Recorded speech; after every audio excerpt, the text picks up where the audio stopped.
Sometimes it really feels like every week is the same.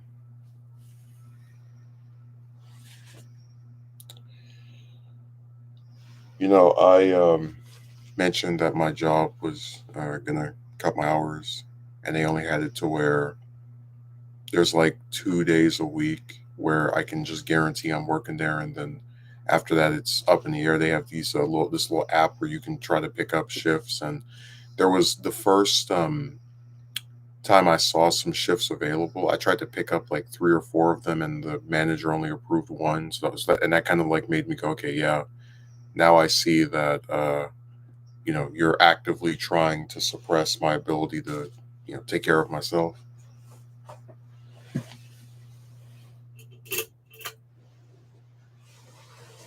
So I wasn't too excited, and I just kind of rolled my eyes. And ever since then, I see shifts available. I don't even feel like trying to pick them up, because what they do now is they'll call you just seemingly out of nowhere and be like, "Hey, can you work tonight? Hey, can you work tomorrow?"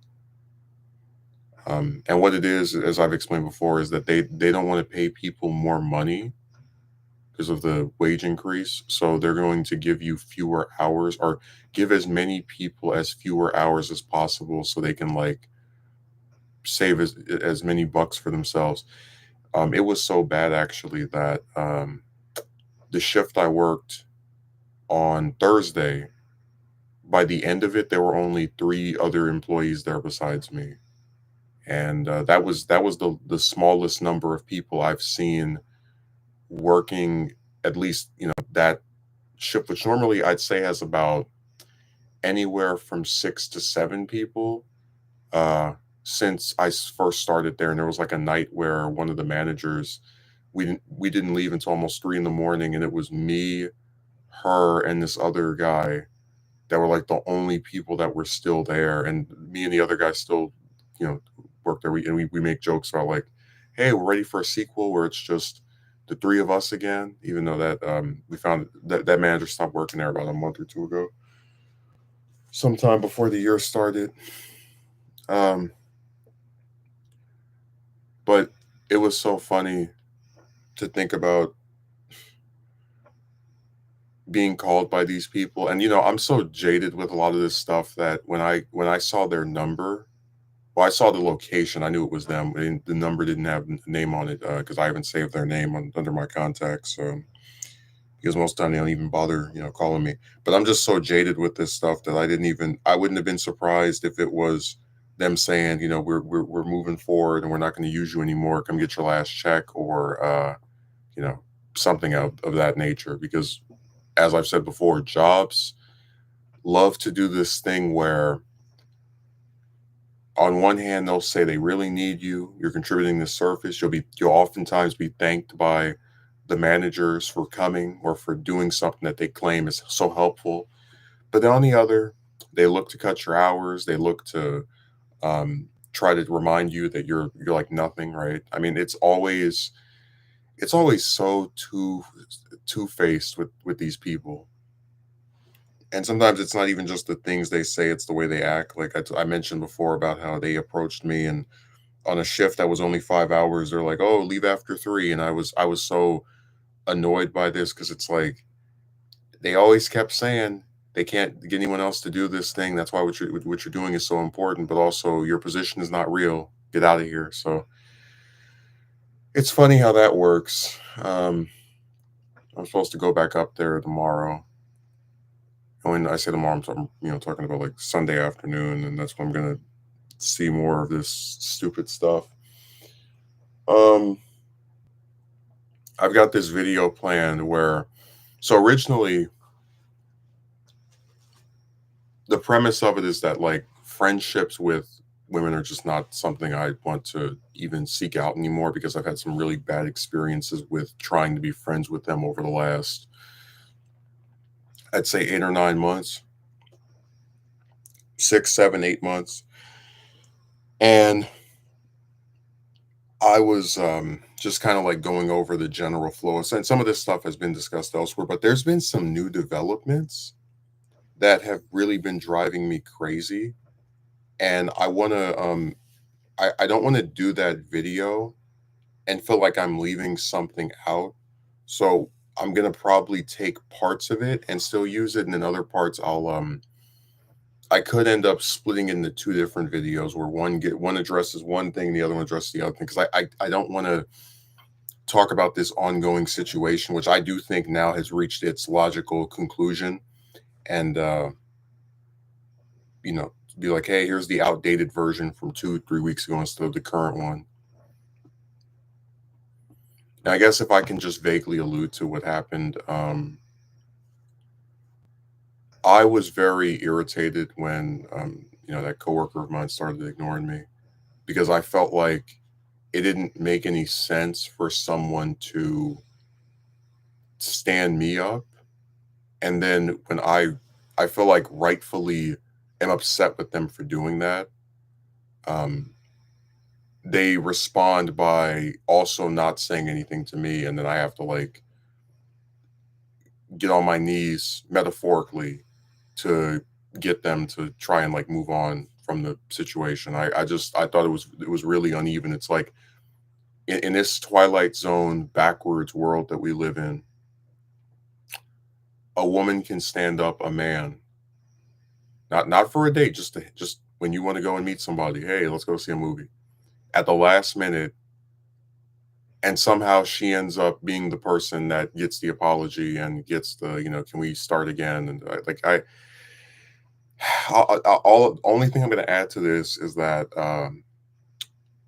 things are really uneven, like, very, very uneven, and, I just I just can't keep letting them do this to me. Like, it got so bad that I actually when I got back home about maybe 2 or 3 days ago, I just walked around outside and, just thought about how it's like, wow, we're really at a point where I can't have any excitement about them whatsoever. Like, you know, at some point, this is my prediction, I'll probably start working somewhere else, and then there will be some other woman that that's like nice or whatever. And I just have to make sure that I remind myself work relationships are 90 something percent of it. And this isn't even just a woman thing, this is just people in general. Work relationships are like 90 something percent of the time completely hollow waste of space. And what I mean by that is I have a lot of people who, when you see them during these work hours, they'll talk to you, you'll have your little jokes with them. I certainly can be accused of that, just trying to like speak to someone, be pleasant, etc. But what I think is interesting is that whenever you're off the clock and you make a direct attempt to reach these people, you receive little to no answer. Um, there was a guy who, I'm not kidding, every time we saw each other at work, we would say, "Hey, what's up? How you doing?" Just like really friendly, and we would speak throughout the shift if we were oftentimes assigned together, or he would assist me with things. I did genuinely appreciate him, had no problem with speaking to him, and everything was always cordial or very friendly. And once he stopped working, actually before he stopped working there, I made sure to like reach out to him, say, "Hey, this is Justin, da da da," and he notoriously never responded to me outside of one reply. And I was like, well, hell, I'm not going to keep sitting here and trying to message someone that, as far as I can tell, they don't really seem to care. Like, and what's been fascinating is that he has continued to come there just as a customer, and I've seen him a few times. He says hello to me, and it's like, I mentioned on one of the two occasions, like, hey, I felt so dejected that you didn't respond to me. I'd been waiting for this protracted amount of time for your reply. And like I say that in an attempt to joke, but it's also a thing that does bother me, which is you reach out to this person fully intent on just speaking to them here and there if they want to. The commonality of our interactions will of course be based off of their willingness to reply, and there just doesn't seem to be a willingness to even bother with many of them. Like again, when you work with them, They smile, they talk to you, "Hey, what's up? How are you?" But as far as actually getting to know you, actually trying to reach out to you, they just can't be bothered. And like with this coworker, this one that we're gonna discuss in the video, one of her most one of my so Sunday was really the day where all of the where like the straw broke the camel's back. And I mentioned I brought up like the whole, thing that happened during the we're going as friends rights room. I was talking about how I went to this convention, I was standing for 5 hours, and she asked me about, what it was about, and I told her what it was about, and then she started trying to ask me um more stuff related to this topic. And I looked at her, and I refused to reply, because not because I'm some secretive person about this stuff, but I said very simply, not directly to her, or I tried to make this inference. You could have asked me this in our text messages. You could have asked me this if we actually went and hung out somewhere. Like I'm not so stupid as to not notice that the only time these people seem to take an interest in, getting to know me is on the clock. I've never shied away from the fact that that's one of the reasons why I don't like attempting to pretend I'm friends with these jerks, because they make it very obvious they don't actually want to be friends with you by having nothing to do with you when they're not clocked in. Uh, I mean, I mentioned there was this lady. I've worked this place for like 4 days. And when I say 4 days, it's like that's the amount of times they used me. I was there for about a month. It was like the same thing where you get one day first week, 2 days next week, no days after that, and then one day again, and they're like, all right, forget you. But there was this one lady who the first thing she said to me besides hello was, "What's your major?" Just assumed I was a college student. And I said, "I don't have one." Uh, Now, of course, when I was in college, I was a political science major, but it doesn't matter. That's long past me. Uh, so I think it's either the same shift or maybe the next one where she's like, "Oh, what do you like to do?" And I'm like, "Oh, I like to draw." And she's like, "Oh, what do you like to draw? Do you like to draw characters or building?" And I'm like, I I just maybe if I were younger, um, not as experienced with, I've had multiple jobs at this point, I would feel some temptation to actually sit there and try speaking to her about this stuff. But it's like, this person knows I'm working this job. They know I can't like stand there, sit there and talk to them. Obviously, if they wanted to genuinely get to know me, they could go and, uh, reach out in some direct way. Like I have, I've never directly asked a coworker for their number, but in most of these current jobs, you can get it pretty easily. They have like some app or some other type of service where you can just, take it off there. Um, so it was just so irritating to know that this person is only showing this like hyper focused interest in getting to know you because you happen to be working the same job with them. And sure enough, once I stopped working there, never saw that lady again. And I felt all the more relieved I wouldn't have to deal with her questioning and attempts at an interview, because I knew it wasn't real. And that's been the key point of this all this relationship stuff. It's all just so fake and hollow. None like I was making this point to somebody I spoke to yesterday. When you talk to people at these jobs, you might as well be speaking to cardboard cutouts. I mean, it's all so obviously and transparently not real that it almost makes you kind of just want to scratch your head and say, damn, like you guys really think I'm gonna fall for this at this late stage in the saga? Like I said, I'm not a little kid. I'm not someone who's against like getting to know a person. But if I know from experience that these relationships are not real, and it's all just any particular desire expressed by the person is due to the fact that I work somewhere and not actually like, hey, you're interesting, or I like talking to you. Um, I mean, for Christ's sakes, there was even a guy who went to who was like working with me on this one task at work, and he was like, "Hey, can I call you sometime or send you a message?" I was like, "Oh yeah, sure."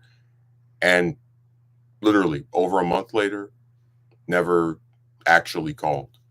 And I mentioned this to him at one point. He was like, "Oh yeah, I got busy."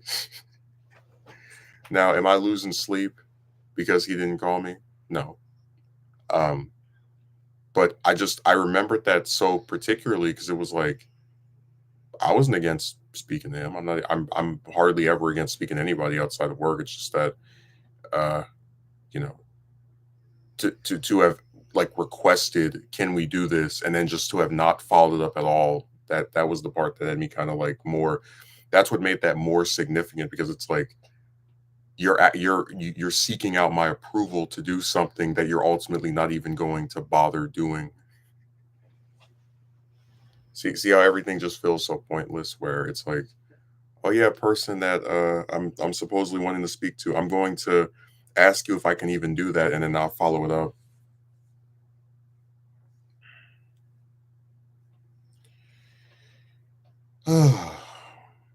And just to allude further to the video, one of the saddest things to me as a human being is that like there's some part of me that knows things don't have to be this way. There's some part of everyone who knows things don't have to be this way. And I know when you come online, there's always that group of usually other men that try and tear you down and put you down because it's not enough to just deal with the hells of real life. You also have to be treated like garbage online too for some reason. But I said, I would like nothing more than to just meet someone, um, and if they're not busy, because sometimes people have stuff they do on the weekend. I work on the Sunday, for example. Maybe go and watch a movie, go to their house, sit down, just speak. Um, Possibly go out and eat somewhere. And I've given the examples of how like me and my best friend in the past have gone to see films together. We've gone to bars, just sat in a car talking. I mean, stuff that genuinely makes me believe that he wants to speak to me. I think after knowing each other for 15, 16 years, there's a pretty good chance that my belief in him is not inaccurate. So when you have a person who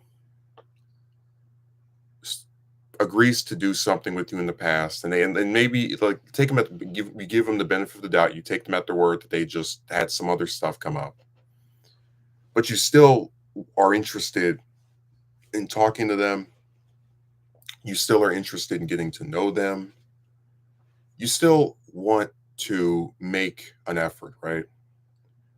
And again, you're open to speaking to this person, you're open to hanging out with them, you're open to accepting that that other time was just like a bad fluke, but maybe things can be better. So you ask them in advance of the day you want to do stuff. Hey, are you busy this upcoming weekend?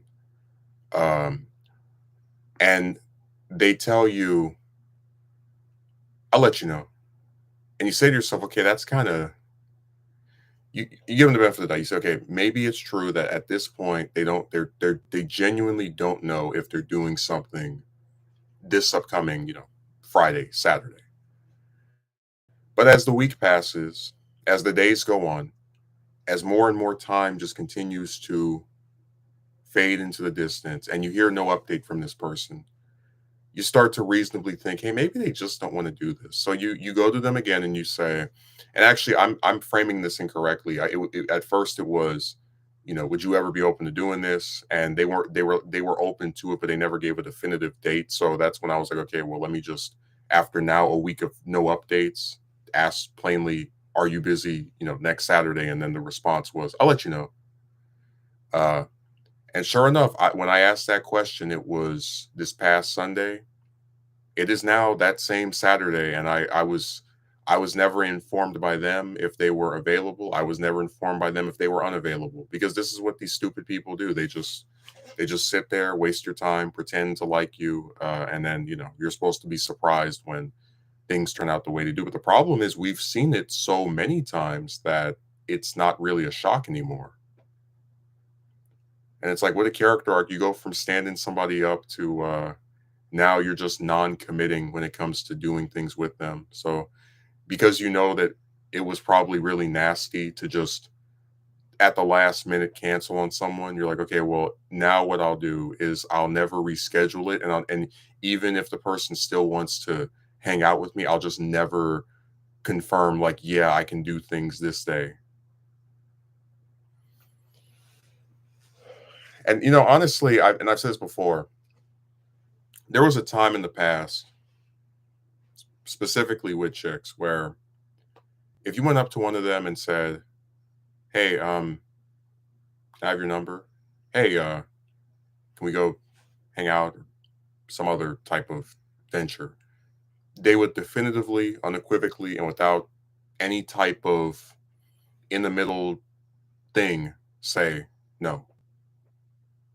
They have been able to do that since I was in high school. Uh,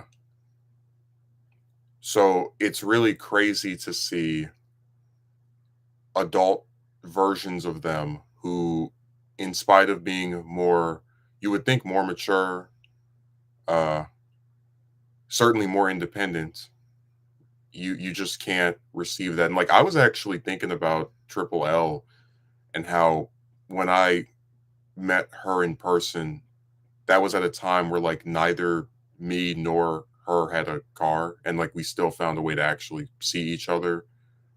And in the case of this other lady, it's like she has a car, so do I, and it's like for some reason we still can't ever meet outside of when we work the same days. Like, you know, I'd love an explanation on that one.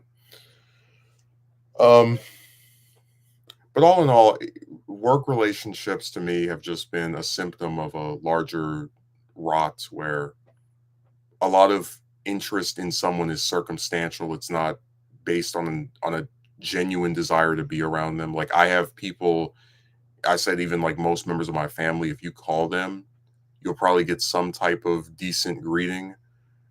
But if you don't reach out to them, you'll probably never hear from them again. In most cases, there's a few that I know if I just gave up on trying to reach out to, they'd still call or say something, and they'd notice. But 90 something percent of them, you might as well just be a ghost. And I was always having to like keep making this point of how there's something wrong with a world where you can share the same where everyone tries to put this high emphasis on family, right? Oh, we're family, we're related, we're supposed to love each other. But these people, they never reach out to you. And it doesn't mean like, oh, give me some money. I'm like literally, hey, are you all right? I haven't heard from you in a month. You okay? Hey, it's been a year since we last spoke. Have you been all right? Have you have things become any better? Just no concern for your well-being in the slightest. And I said, like, if people, because I don't expect some secondhand, or third cousin, whatever, to be interested in me or whatever, the person that lives in another state, for example. But some of these people live within 30 miles of me, certainly close enough to where there's not this big giant gap of space in the world between me and them. And you would almost think that you get the same thing from them that you get from the ones that live in other states, which is a lack of any type of engagement with you. Um, and I made the point of how, they always they always talk up the importance of these relationships, but honestly, I don't really have any relatives that I care that much about anymore. Like of the living ones, it's a really thin group. So honestly, if I didn't speak to most of them ever again, it wouldn't make that really any difference because the ones that try to play up the whole "I love you" nonsense, they show how full of crap they are pretty much with every passing year as you see no response from them. Like think of how crazy it is that if you just move from somewhere, you'll never see certain relatives ever again. It's not because they lost your number. It's not because they you know, magically don't have any way of contacting you. They just don't care. It's the truth of the situation. They just don't care. Like I have one of them where I blocked their number in 2017. It took them all the way until 2022 to complain about it. It's not, and again, it's like that's because it took them that long to even realize they couldn't call me anymore because they weren't calling to begin with. And I said I was done with them. That's it. We don't, once you have me jaded and angry and frustrated with you, I don't sit here and keep trying to reach out and talk and uh, send messages and all the rest of that stuff. That's over.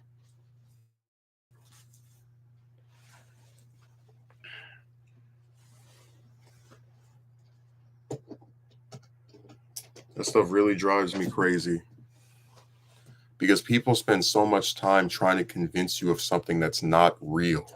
Like these relationships are not real. Your family doesn't give a damn about you, certainly not mine. Uh, Again, for the most part, there's those few tiny little two or three people, right?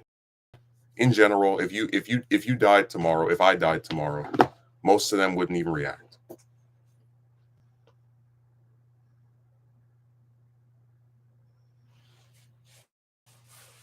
So I tell you the truth. I don't sit here and sugarcoat the realities of this stuff. It's pretty lame. And, I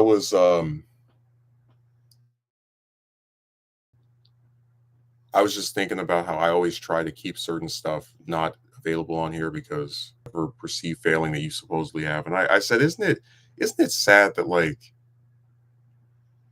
if you're a man and you come online and you say, I don't like the way this is going, you can realistically expect somebody somewhere to just come and have a problem with you for expressing that position. Like if I go on here and I say, oh man, my groceries, the price of them went up by a whole $2, $3. This has made it to where I only can eat maybe 3 times a week instead of 4 or 5 times. Oh, just make more money. And I was even talking about how like I felt as if having a job didn't really make that much of a difference because right around the time I got one, there were like all of these new things I had to pay for. So you end up basically just having no major increase in wealth. Like it's pretty much just staying in the exact same place because on top of having more things you have to pay for, you also don't get a full time schedule. Like at most, you work 4 days,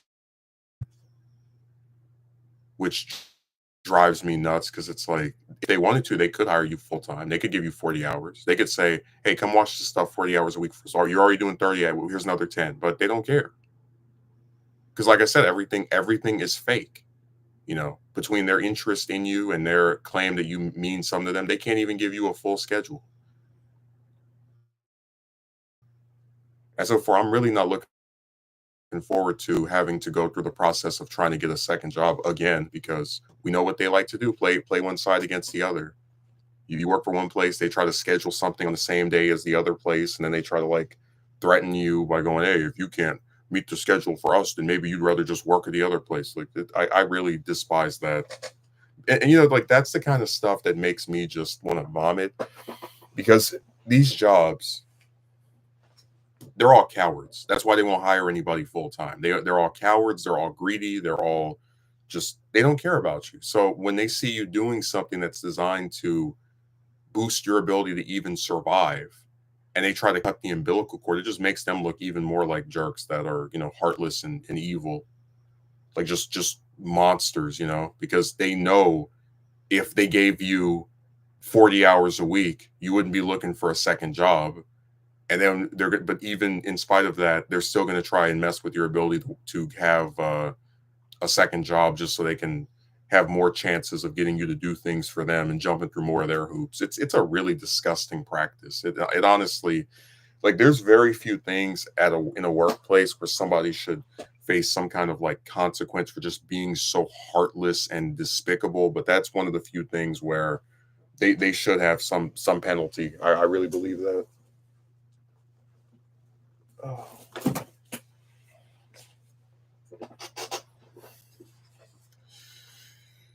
oh boy. But yeah,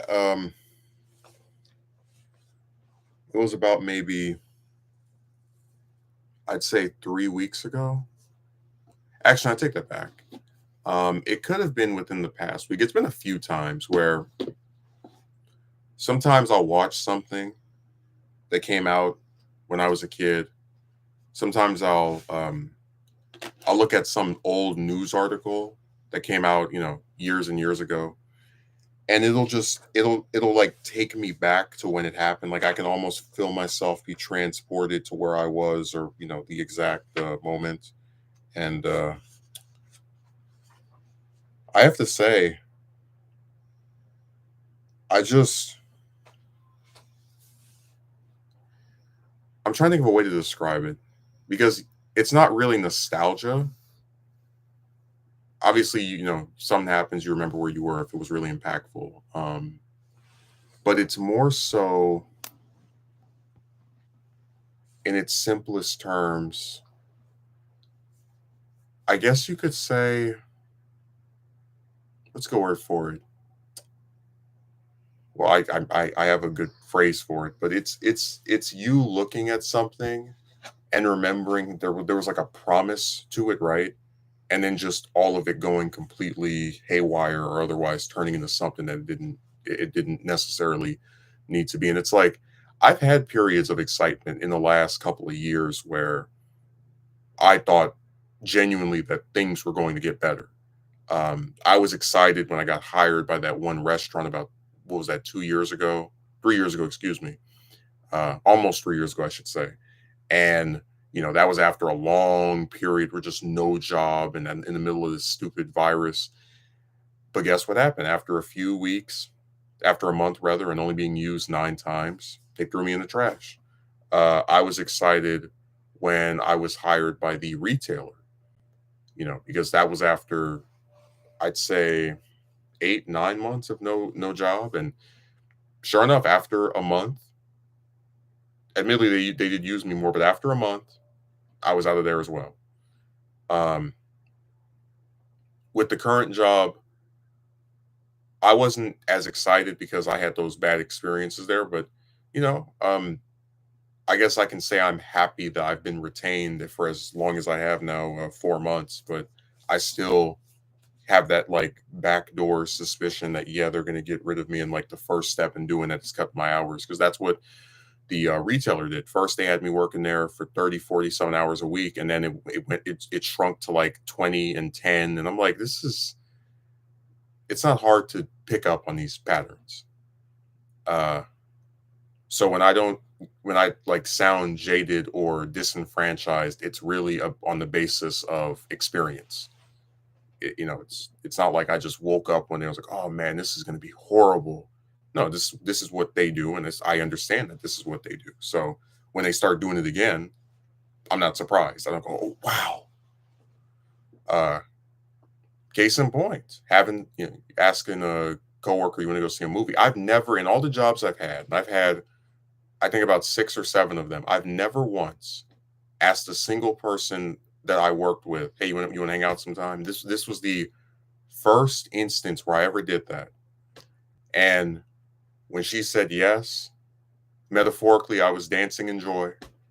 Uh, but then, as we got more closer to the actual day of this thing happening or being scheduled to happen, you saw the cracks in the veneer. I'm not a call person, uh, so you can't call me. And I might have this thing happening in 2 days, so I'll let you know. That's her damn catchphrase. And I really thought that if I apologized for ignoring her and tried to like make amends, maybe we could salvage this, but I see that my kindness was taken for granted, so I have abandoned any desires to do that, and any desires rather to try and make the most out of this really lousy situation because they don't want that. They like wasting your time. They like pretending that they're something that they're not, which is a person who actually wants to spend time with you. And like I said, none of it's real. Um, and I know I had to like just completely non-thinking, non-critical guys trying to make fun of me for supposedly being rejected. But if I was actually romantically interested in her, I would have almost certainly not made any attempt whatsoever to hang out with her because I've said before that that romance stuff is something I completely abandoned years ago. So they like to pretend that anytime you talk to a woman, you're trying to date them. But I pledge up and down that was not the intent. At this point, if you don't believe me, that's just you just have like a hatred that like I can't do anything about. But it is what it is. Like I talked about the guys I was open to hanging out with as well. It's just that in their case, I wasn't like as aggressive with it as I was with her. As far as like, hey, let's try to schedule it and meet up with the person and whatnot. But I would have been open to that with any of them for the most part as well. It's just with them, they're more like, whatever. Hey, how are you? So I just okay. Well, I guess I won't be too assertive in their case. But yeah, so I was just looking at some old stuff, some news articles, some various shows, movies.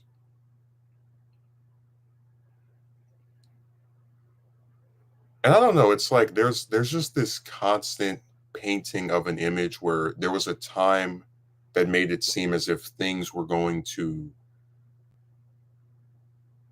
let's go ahead putting it. It's like there was an era where there was a peak excitement on my part and things just in general became less and less interesting. Like you almost can't even get excited for anything at this point. Uh, I guess if you want a example of fiction working that way, I remember right when there were talks of Spider-Man 4 and how like it was a thing that when 3 came out, they were like, oh yeah, we're definitely getting this. And for 2 years, both 2008 and 2009, uh, we thought it was coming, right? We heard about this actor was cast. We heard about, John Malkovich and Anne Hathaway and various other people that were supposedly going to be involved with this fourth film and this series. And like, I didn't have this same hatred that I do now for trilogies, but I really despise the like obsession with three. Just the number three. Oh, we have to there at least three. We can end this after three. Like I thought Brian Singer and Fox were stupid for trying to make X-Men a trilogy because there's just so much material that X-Men can honestly stretch out to be 9 or 10 films if you're really serious about it. So I was excited when Spider-Man 4 was announced and like while we were hearing about pre-production stuff for it. And sure enough, I still remember where I was sitting, what computer it was, what room I was in when I looked online, saw that Deadline article, Spider-Man 4 canceled, reboot incoming, and I was like, oh. And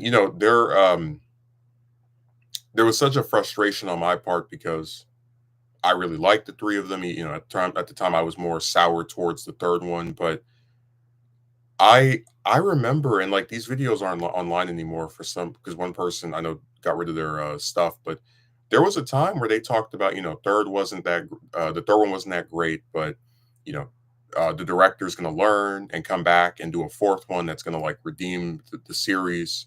You had two good ones, one that wasn't as well liked, but still, he can come back and salvage this, and he never got that chance. The one that people like the least ended up being the last one. And it's it's crazy to think about how you would see that series replaced by another series that had like a completely different philosophy in terms of its franchise planning, where you had like the second film literally exists to be a trailer for like five or six other films, and got, it was so not well liked that it ended up killing the whole thing. And then another reboot where it's like they have more time than ever to explore stuff, but they don't. Uh, because it's like it's hinged on the success of a larger series referring to the MCU. So it was like they took this thing that I was really excited for, that's the possibilities of which seemed endless, and destroyed it for the sake of works that have proven to not be as, I mean, like, I'll put it this way. If ever I sound like I really want to see a movie that doesn't even exist, it's because the ones that ended up existing just weren't that interesting to me, or certainly are not as interesting to me as a continuation of the original series that I liked or loved.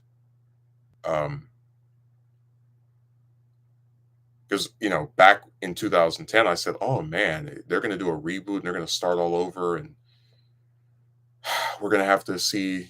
I even assumed they would just like do the origin again, but before they did that, and even after they announced the reboot, I was still like open to it because I said, okay, they've never started over with this character before. Maybe they're doing this because they really believe they have some kind of major, huge, enormous, successful film that's going to come out and revolutionize this.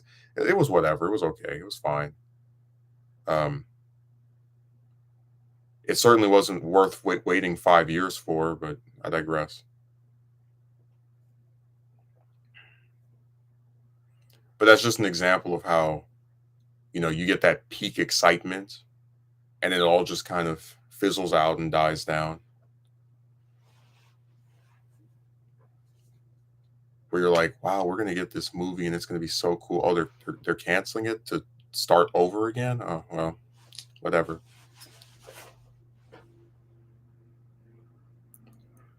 Um, what's another example? Or even when The Dark Knight came out, I remember the excitement people had when they saw the movie. I remember the excitement they had before the movie came out, and I remember the 4 years of like people speculating what's going to happen in the third one, and people try to retroactively pretend that it was always meant to just be three movies, but I pledge to you, there's some interview with Chris Nolan where he addressed like the issue of like why no Robin, right? And he was like, oh well, our Batman is very young and Robin would just be a child in this scenario. And comments like that don't seem to hint at the idea that, yeah, we're only going to do three of these and then that's it, and Robin will just make no appearance.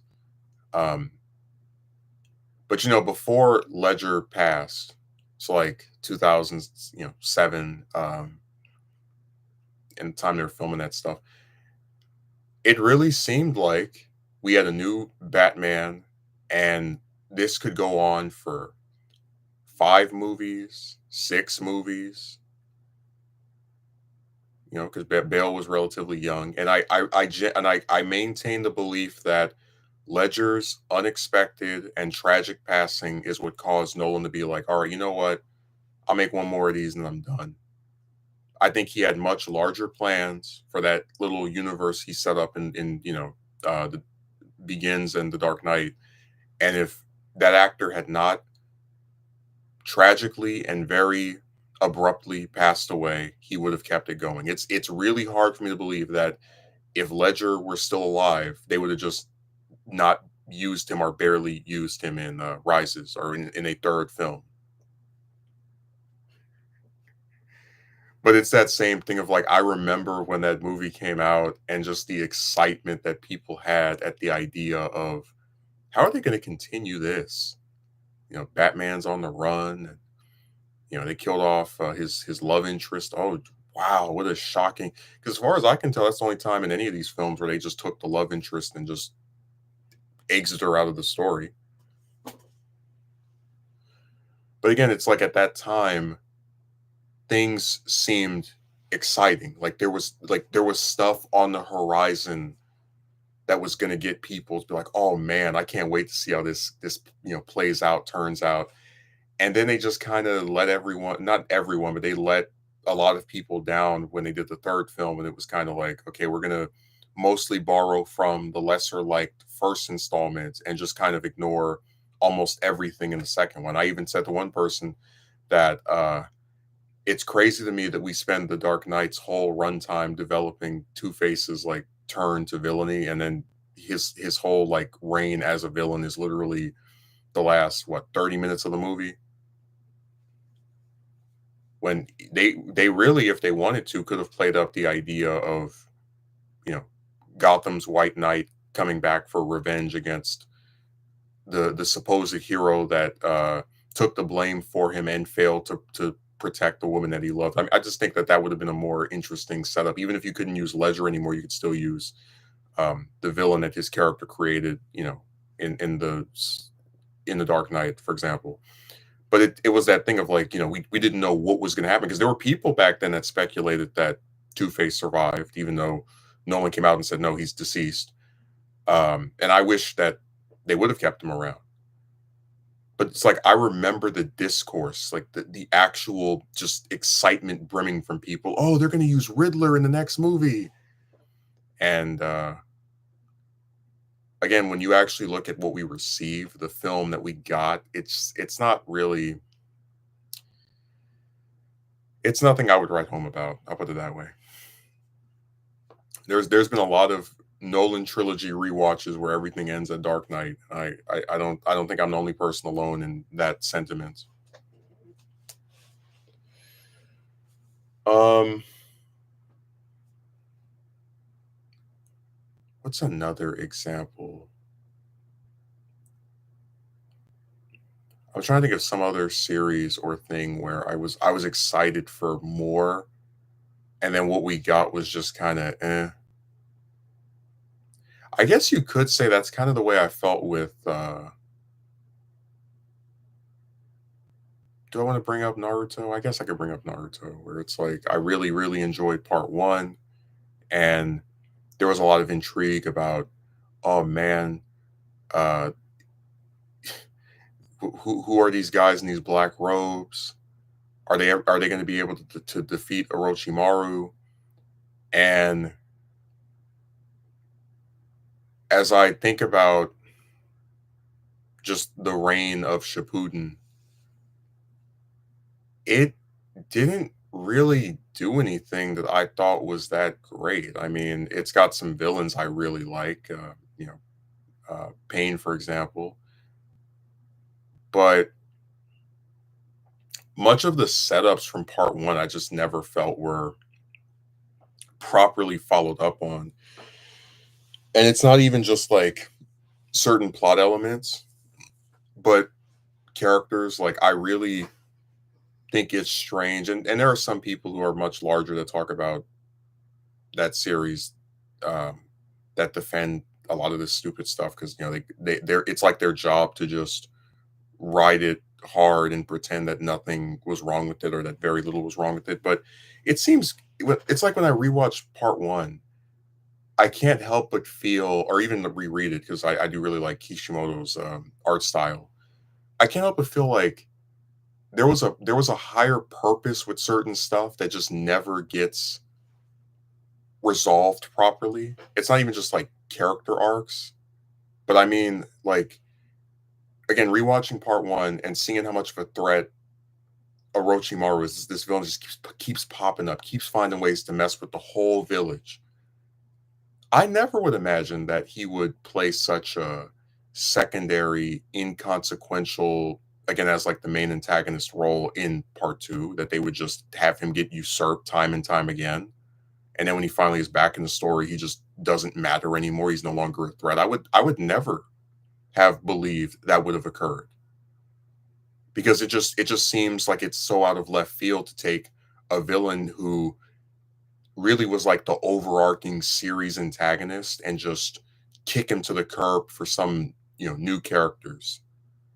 Um, and even when you look at individual characters, like no one from part one that I feel like was being prominently set up to just have their story continue really feels like that became the case. I mean, we talk about the complete waste of Rock Lee, but Neji falls in that same category. Gara to an extent as well.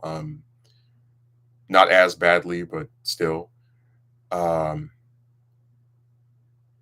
it's it's just so fascinating to me how you can set up like I there's a this one person that's rewriting Naruto. I have to say I like their rewrite more than the actual part two so far.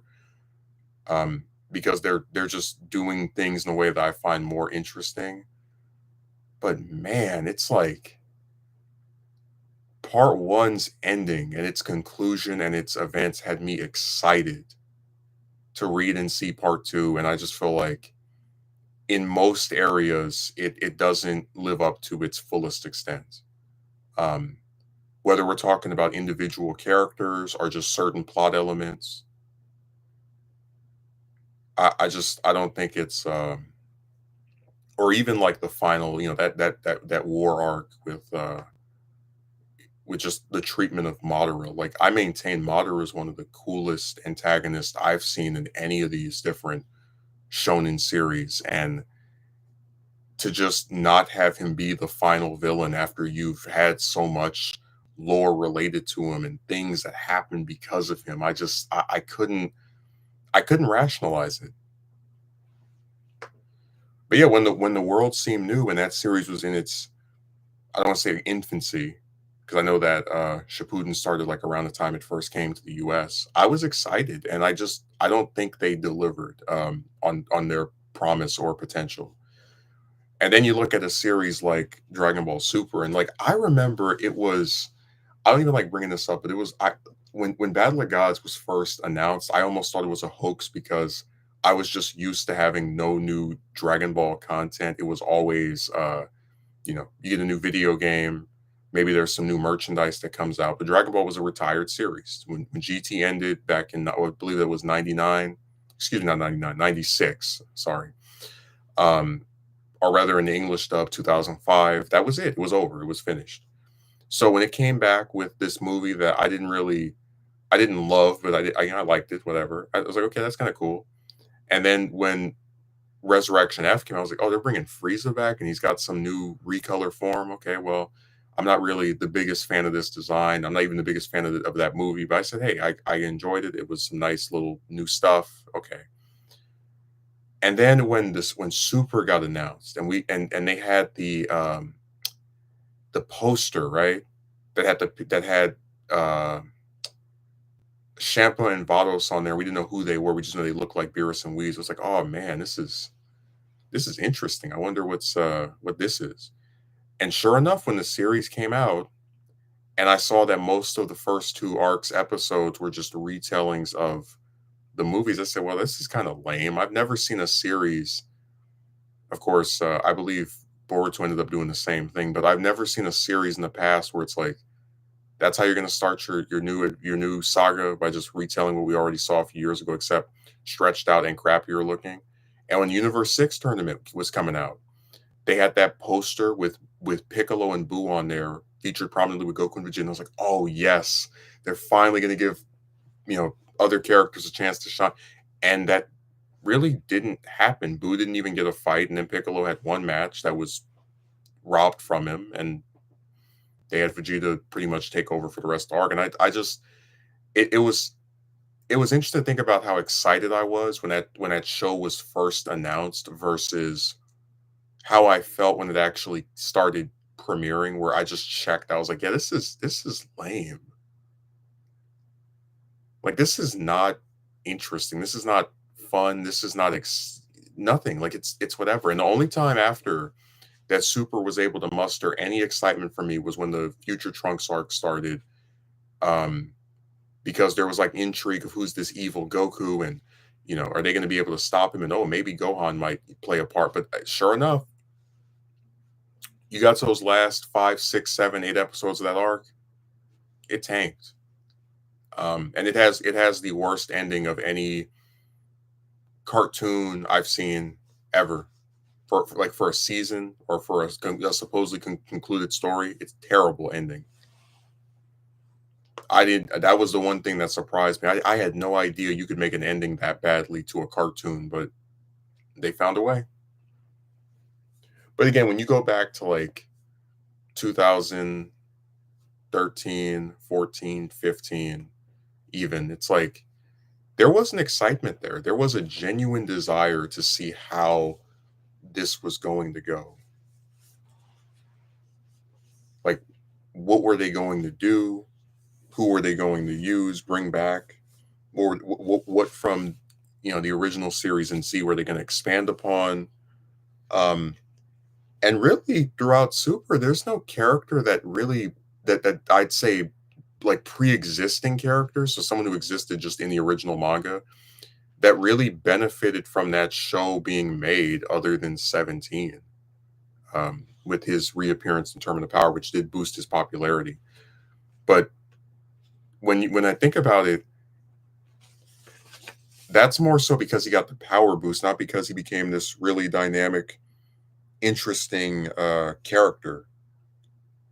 Because as I mentioned, we didn't even get to see his family.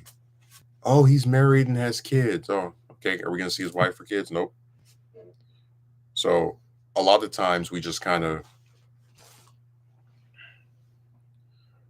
were expected to like be happy that he was back and he's stronger than ever out of nowhere. Not because it made sense, not because he added some major thing to the story. It was just, oh, old characters back and way more powered up. At least with Frieza, they actually explained it.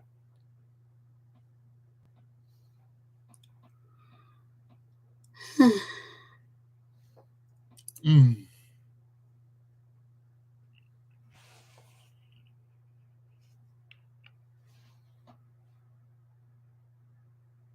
Good to catch your stream. Hope things have been going well for you. Man, uh, I'll just put it this way.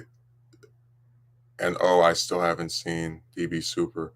Well, I was just saying that when that show was first announced, I was really excited because we hadn't had a new Dragon Ball series in 18 years. Uh, and that when it came out, I found myself just cringing at the idea that you would start your big revival project with a retelling of movies that we had recently seen. But I was actually going to mention that that woman has turned into a complete just joke at this point. Uh, I don't even know how to properly describe it. Like I felt so bad. So here's what originally was supposed to happen. I had a video called "There Will Be No Happy Ending," and I talked about how, based off of how lousy these friendships with these two different women have gone, you can infer that if you tried to ever actually date another one of them or court one of them seriously, it would be even worse. Um, at the time that script was written, she was not speaking to me. So I mentioned that she's a non-call person, whatever. I bit the bullet and I sent her a message where I said, "Hey, look, I'm sorry if I've hurt you in any way." Da, da, da, da. And she was like, "Oh, it's okay. Let's pretend it never happened." And she sent me this like crying emoji. So I thought, okay, this is interesting. It's going to go in some territory I can't entirely predict. And when she saw me again, we were speaking to each other. We got off at the same time. I asked if I could walk her to her car. She agreed to this. And after walking her to her car, I asked her directly, just to clarify we're on good terms. And hey, would you actually ever want to hang out with me? And her exact words were, maybe someday if you want. And I was like, well, I'm usually available on Saturday. And she goes, I'll let you know, referring to her own schedule because I know that based off her admission that she also does not work on Saturday. Um, so this is Monday of the week before this past week, so 2 weeks ago. And this whole week passes, no update from her. So on Sunday, this past Sunday, I get put on a break, which overlaps with hers. Uh, and when I say overlaps, means we both were sent on breaks around the same time. And during what I call almost 9 minutes of BS, I directly ask her like, "Hey, so are you doing anything next Saturday?" And she's like, "Saturday, March? You mean March 2?" I was like, "Yeah, I'll let you know." And sure enough, and actually, it's funny because when the first one happened back on Monday, I was like, "Are you sure this isn't a joke or a trick or a hoax?" She's like, "No, no." And guess what? It was a joke and a trick and a hoax. Because for that whole 5, 6 day period, no update whatsoever. And actually, what one of the inciting incidents, dude, this whole thing is nuts, was that I started to like send her some of my art, and I drew this one picture for I think it was like on Friday or Thursday where I had these like things hanging out of my back because the week was just so lousy. I felt like I had a pitchfork in my back, like a metaphorically, right? And she never replied to it. So I said to her, "Hey, how come you didn't reply to my message?" "Oh, I didn't see it." I was like, what do you mean you didn't see it? I sent it yesterday." "Oh, I'm not really a good texting person." I was like, "Wait, so I can't call you, but then you're also saying that you don't even really respond to text messages, and so it kind of seems like I'm damned if I do, damned if I don't." And she laughed at that. She went, dude. During the conversation, I asked, "Are you available this Saturday?" She's like, "You mean March 2?" I was like, "Yeah." I have to check my schedule, but I'll let you know." And I said, "No, you're not going to let me know. I've already foreseen it." Those are my words, right? And guess what? What day is it today? No update.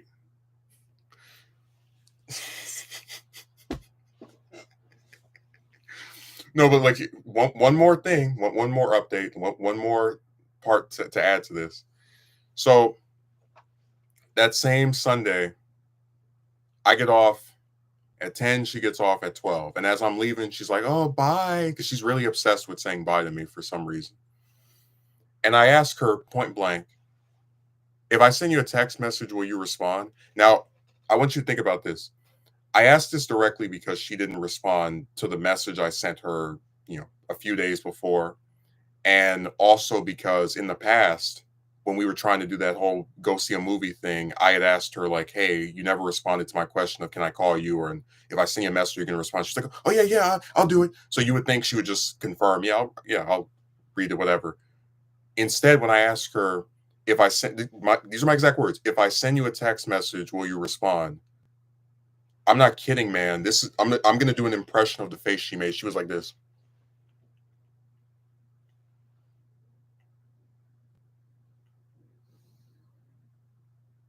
And she looked at me with that expression for as long as I just stared at this camera. For like 5 to 10 seconds, she just stared at me to where I actually thought that she might have been having some kind of episode. Or, dude, when I made my impression of that face that she did, that curled up lip, trying not to smile, what the hell type of expression that she had. This one guy said she looked like she was constipated. I agreed with him because and like I asked after she does the face, right? So she starts to walk away, and like when I say walk away, I'm talking about you make it look like you're doing something else to try and get away from the person, but also like whatever. And I call her name about 2 or 3 times, and I ask her, "Are you all right?" Because that weirded me out. Like, why are you staring at me like that? She's like, "Oh yeah." Just crazy, man. So after she made that face, I was turned off, and I didn't even want to send her anything after that. she would still do her little hello, how are you type thing, and we made a little banter type exchanges throughout the week. But besides that, I really had nothing to do with her except one little thing I did this yesterday. I sent I drew a picture of a cricket and I put "I'll let you know" on top of it, and I sent that to her, and she was like, "What's with the cockroach?" She's like, "Oh no, it's a cricket." Because I wasn't even expecting. The joke is that she keeps saying "I'll let you know," but through her silence, you're more likely to hear crickets than her actually confirm that she's available on the weekend or whatever. And I wasn't even expecting her to respond because remember never responded to the last picture I drew, right? So when she responded, I was just like, "Oh, it's a cricket." Even just listening about this person is weirding me out. Well, I'll just say this: I felt really bad for those 2 weeks where she wasn't speaking to me, right? Because I felt like I had done something wrong. Maybe if I had just been more patient, maybe if I had just, not been mad after she stood me up and just kind of like said, "Hey, maybe we can try this again next weekend." I thought maybe if I came to her, damn near got on my knees and was like, "Please take me back," we might be able to salvage this. Man, after this past week and a half, I don't feel bad at all about anything I did. Oh, she does have an arc. Her arc was, "Hey, you doing anything on Saturday? No. Want to go see a movie? Yeah." To, "Hey, you doing anything on Saturday? I'll let you know." That's her catchphrase. Like I'm not kidding. Those were her exact that damn 4 sentences, excuse me, 4 words of lies was used by her Monday of the week before this one and then this past Sunday. And when I got that same reply twice in the span of 6 days, I said, "Yeah, that's it." So you're more likely to see me. You're not going to see me ask her again if she wants to see something. I know what kind of game she's playing because what I was trying to the point I was making was how like back when I was a kid, when the world seemed new, chicks and people that didn't like you would just say, "I don't want to do this with you." Like I'd ask a girl for a number. "I don't want to give this to you. You can't have it." Now, instead of just, "I don't want to do this," it's maybe, "Hey, you want to go? You want to can I call you? Oh, possibly someday." Oh, and also she's full of crap because as a non-call person, I saw her outside on the phone with somebody. So it's just liars, man. No, let me show you it. Let me show you it. And it is funny that was the one she responded to. I agree.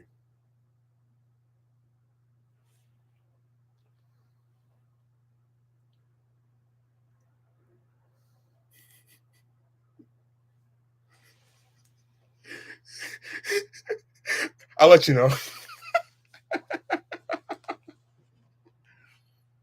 That's got to be really amusing from her perspective, like just this random drawing of what she thinks is a roach.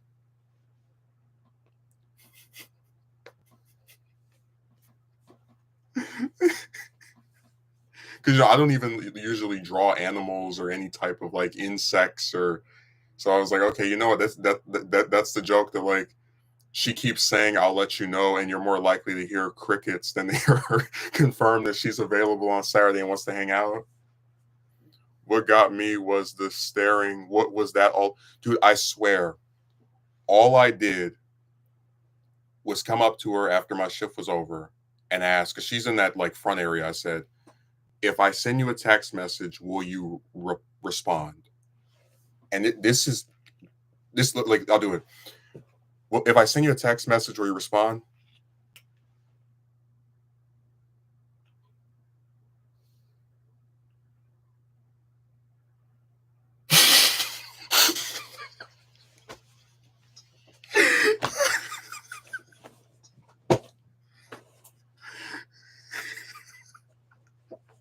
There's a reason why I didn't send her one from Saturday all the way up until yesterday because I was like, what's the point? You don't respond, so why bother?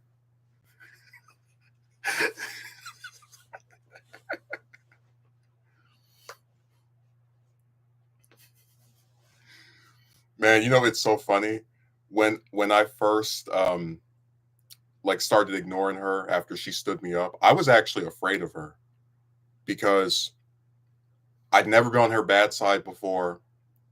I didn't know what she was going to do to try and retaliate against me. I know she's going to try to like say, "Oh, he's bothering me," or whatever. And I think I mentioned that the first time I tried speaking to her, after we started the like ignoring phase, she was like trying to grab something in the room I was in, and I called her name, and she couldn't have been any further from me than like 10 yards, or like it's a very short distance, right? I'm like right here, she's like right over here. I'm like, "Are you all right?" And she turned back and she looked at me and she was like, "Yeah." And I was like, "Oh man, what is she about to do?" Because I didn't know what type of, if she like, to what extent she was going to. And man, I felt like a damn ghost. She'd walk past without saying anything, and the only time you get her to acknowledge me at all was if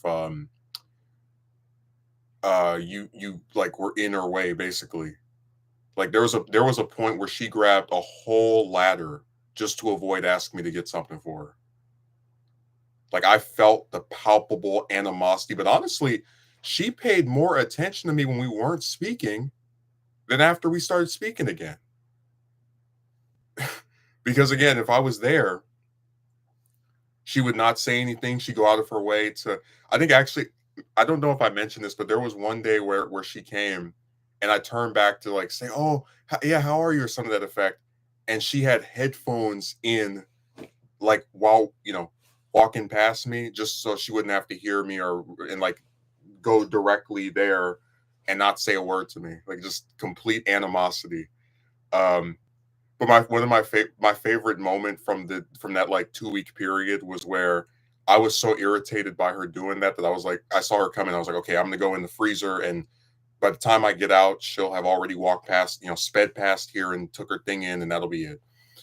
And I went to the freezer to put, like, I did have something I was gonna put in there, but like at that corner has like this really high up, it's like a really sharp corner. So right as I was leaving the freezer and turned the corner, we bumped into each other. I was like, "Oh no, this I was trying to avoid even seeing you. Why?"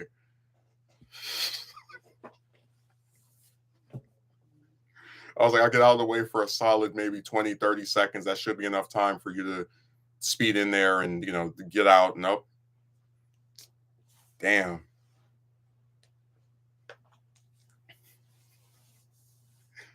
I'm not kidding. I think I might have actually preferred being ignored because, like, when that happened, I knew that there was no chance of, hey, maybe we can reconcile and do something together.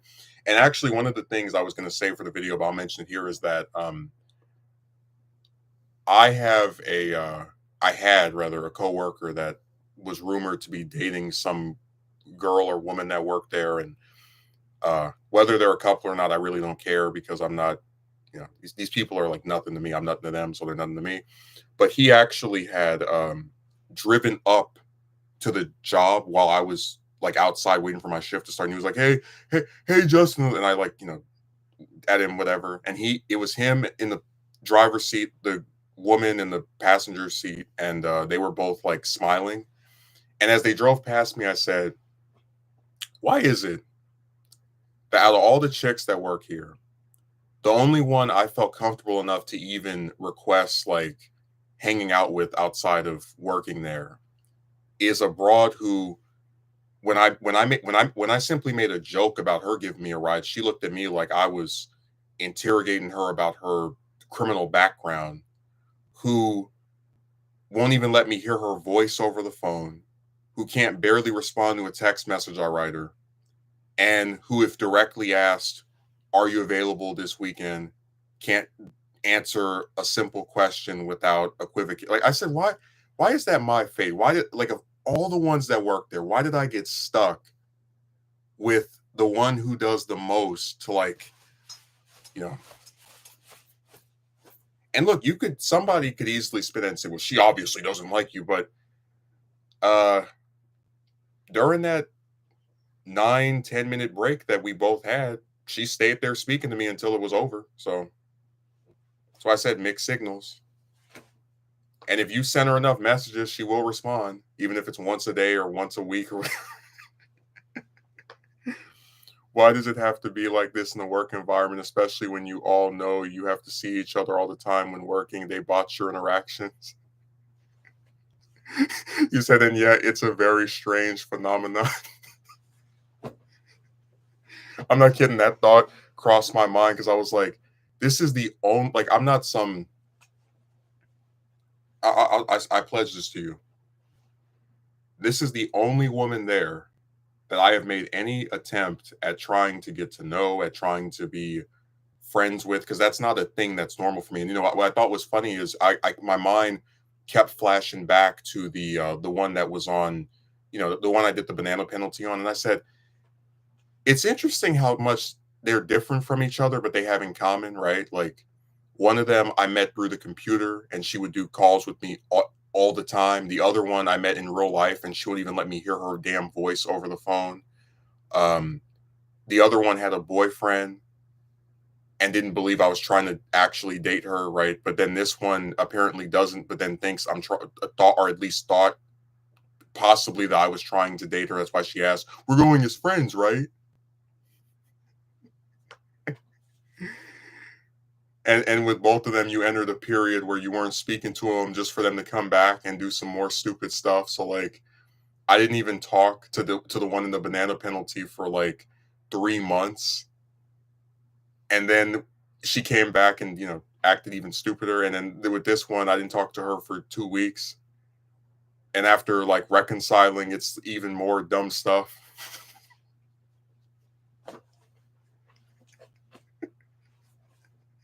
And it is funny that she responded to the roach picture. That is the supposed roach picture. I swear it's a cricket.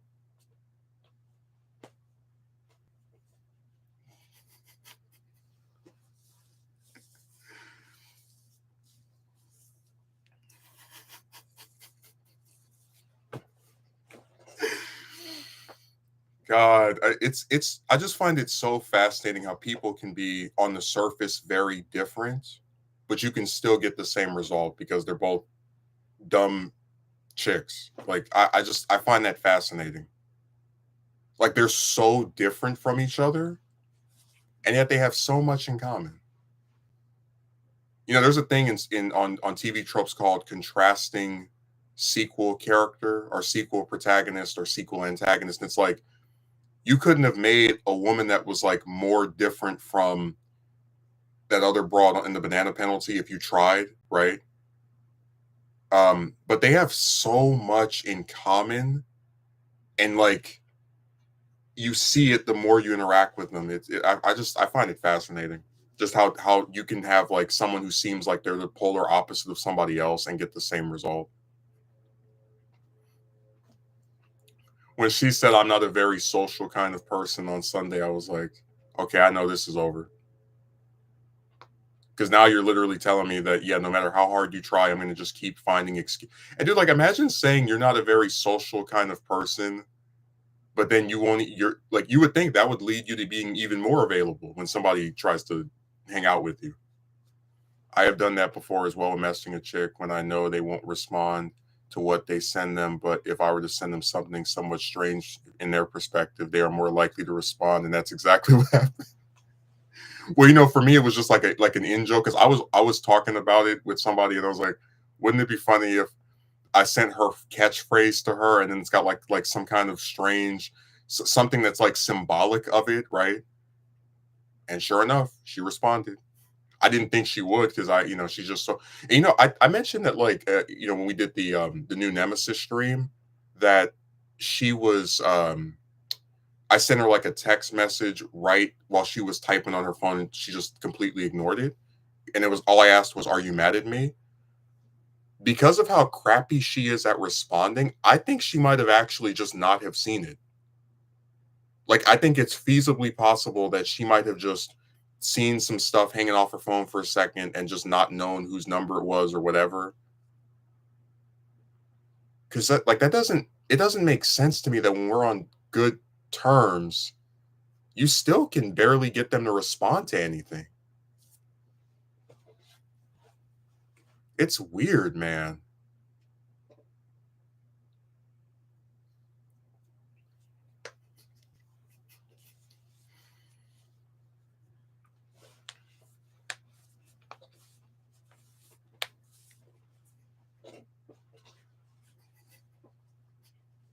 Dude, I wish well, you know what I'll probably try to do is I will find some way to make a private stream, and then we'll be able to go into more detail of this stuff because it's getting crazier and crazier. Also, I just want to say this.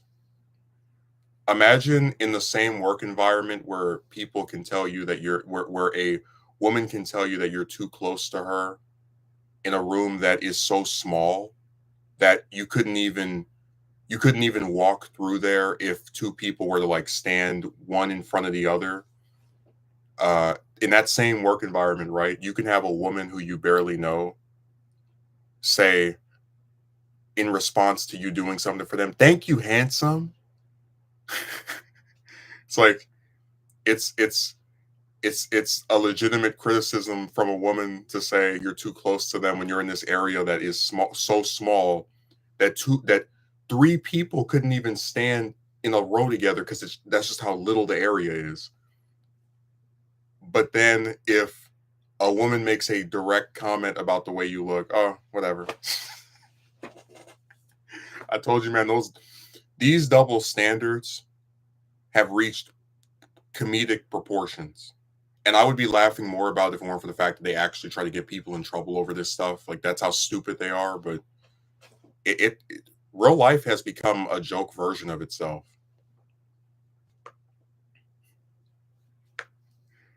Dude, I have a coworker who I think I washed something that she wanted me to wash or something to that effect. And she was like, "Thank you, handsome." I was like, "Excuse me." She's like, "You heard me."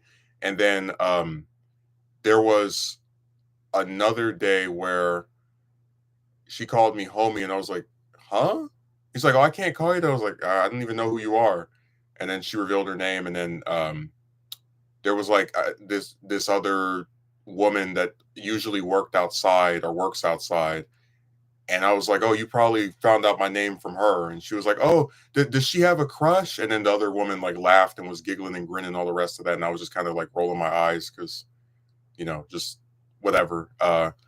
And the same one that I had this exchange with, again, she's not the one that is done all the little stupid stuff with the messages, but this same one, before she left, hugged me, like put her arms around me.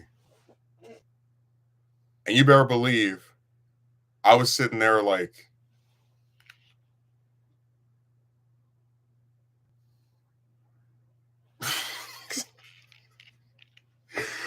because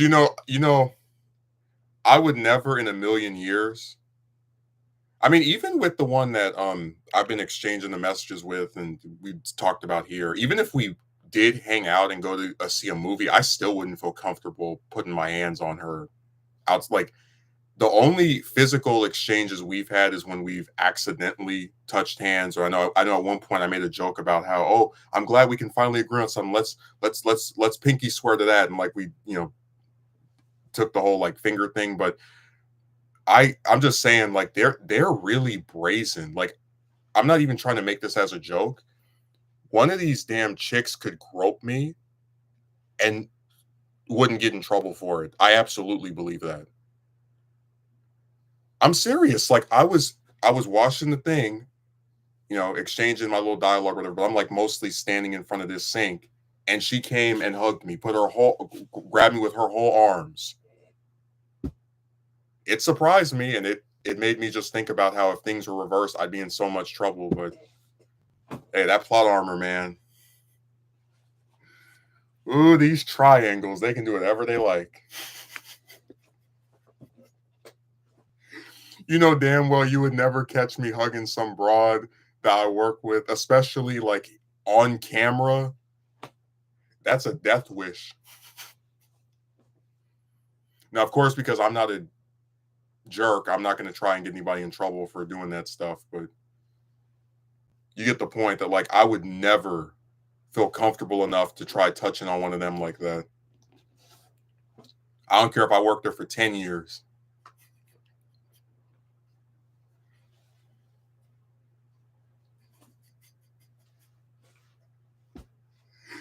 Dude, I'm not kidding. I'm like after that thing with the one, the coworker, the main coworker, we'll call her. My former nemesis after that happened with her. I don't even want to try and develop anything with any of the rest of them. Like I actually when I got back from the job, I think about 2 or 3 days ago, I looked up into the sky and I said, "I know what you're doing. It's not going to work." You know who I was talking to? So after that train wreck, and by the way, that's probably what the video is going to be called, the train wreck of trying to be friends with a woman, because it's like this is bad. Like honestly, I'd rather just never speak to any of them again than think, oh, maybe this one likes me and wants to get to know me, and, da, da, da. And I'd rather just have it all just be cut off.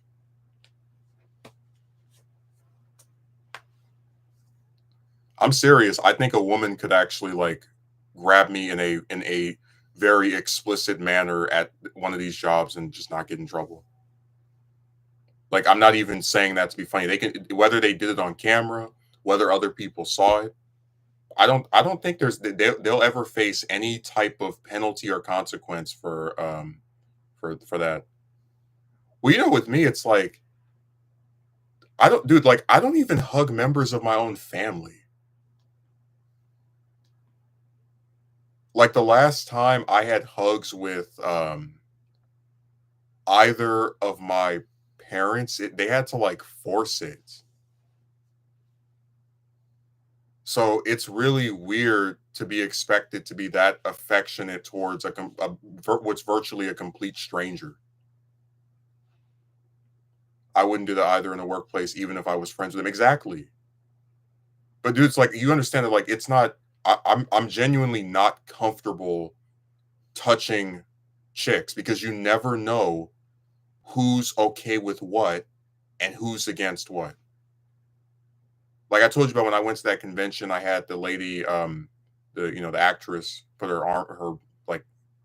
hand around my waist or whatever, and I couldn't even look at her, and I just kind of like took the photo, and that was it. And like I didn't even want to. I just was like more caught off guard by that because I just didn't expect a complete stranger to touch me in that way. I didn't complain or anything, but you get the idea that like I'm always worried about because I told you that we're in such a everything is geared towards chicks era that you can get in more trouble for looking at a woman than a woman can get in for touching you. I'm not even saying to be funny. That's how backwards things are.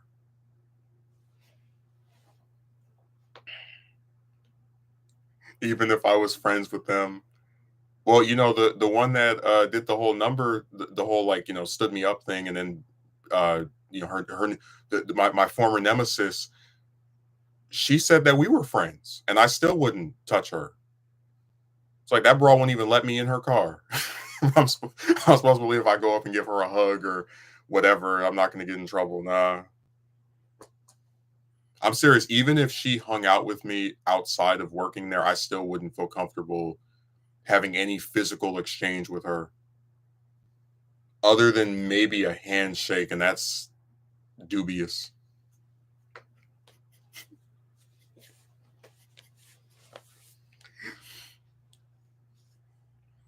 I'm telling you, these chicks are brazen, man. They feel like they can just do whatever they like and whatever they want.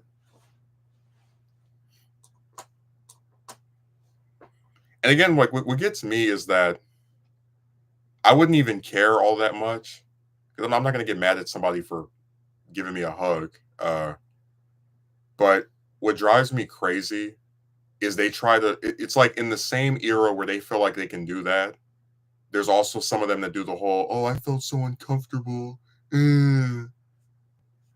Just the like blatant contradiction is what gets me. Like, you pick one or the other.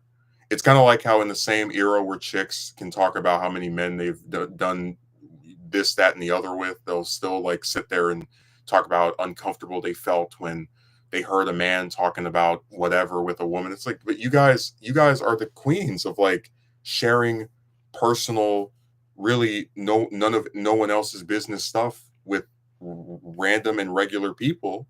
So why is it that if we do the same thing back, it suddenly is an issue? Doesn't make sense to me.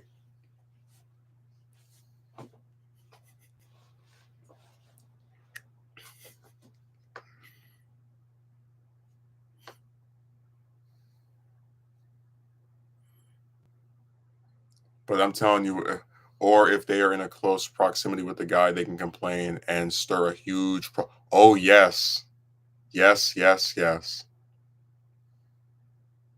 absolutely, man. I told you what I can't get over is that one of them can physically put their hands on me, no consequence, right, on camera. But if you stand by a woman, they could be like, you, I don't feel comfortable being next to you. And man, I'm telling you, that place is so small that it was almost like a gag to even hear somebody try to make that claim. It was like a cartoon version of itself. And if they weren't trying to destroy somebody with that claim, I would have laughed. I was like, that's really crazy that this small area is where you're going to sit here and try to do your whole I don't feel comfortable nonsense. Hey, Megumi, if I send you a text message, will you respond?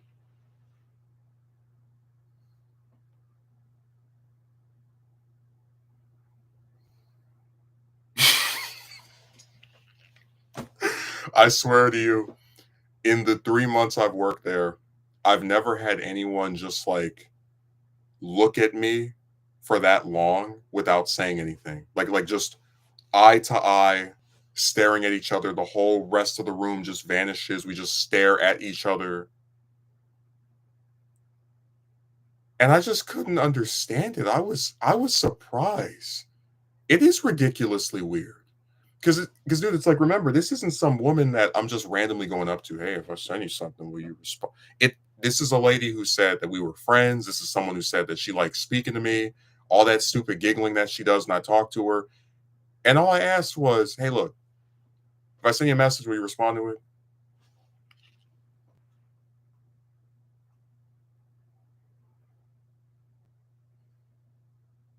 That went on for like a whole 5 to 10 seconds. It had to have been at least 5 seconds. Like I felt as if the whole rest of the room just vanished.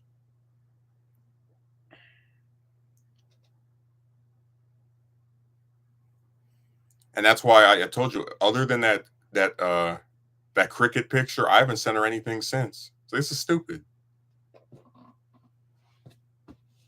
You know, when the world seemed new, I used to believe if you keep trying to you show somebody you're interested in them and they like talking to you, whatever, hey, maybe we can keep this going. But like, now we know from experience this is just what they do.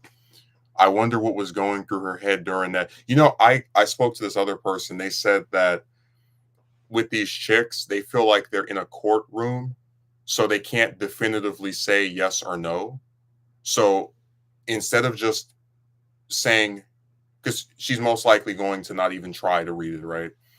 Instead of just saying no or yes, she just has to look, because if she promises something and then doesn't do it, it's like she's caught, she lied under oath. Even though it's really, I mean, she already lied when she said the Monday before last, after I was like, hey, do you actually want to hang out with me? Oh yeah, someday if you want. It's like, well, I'm usually available on Saturday. I'll let you know.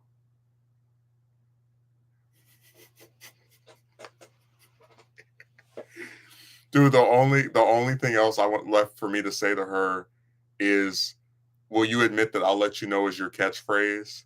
And I'm gonna do the same thing to her I did to Triple L, where you call them from a blocked number, and then if they pick up, just hang up, And like that's all you need to know of how much they don't leave. Like they'll pick up the phone for a complete stranger before they'll try to talk to you over the phone. That's all you that's all you need to know.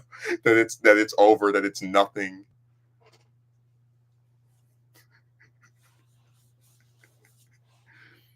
I'm serious. The only two things left to do now is ask her, do you know what a catchphrase is? And if I'll let you know is her catchphrase. And to call her from a block number and see if she picks up. If she does, that's it. It can't get any more one sided than that. That's a foolproof way to tell if she doesn't want anything to do with you.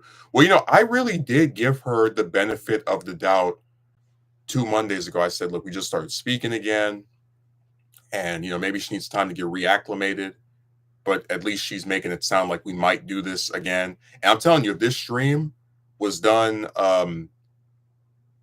Saturday of last week, which was like her at her peak interest where she was responding and whatnot, I would have been like, hey, it looks like I came through and we're back on to go and see some together and hang out. But instead, she never followed up on it. She introduced the idea that she'll tell me, update me, right? And then nothing happened.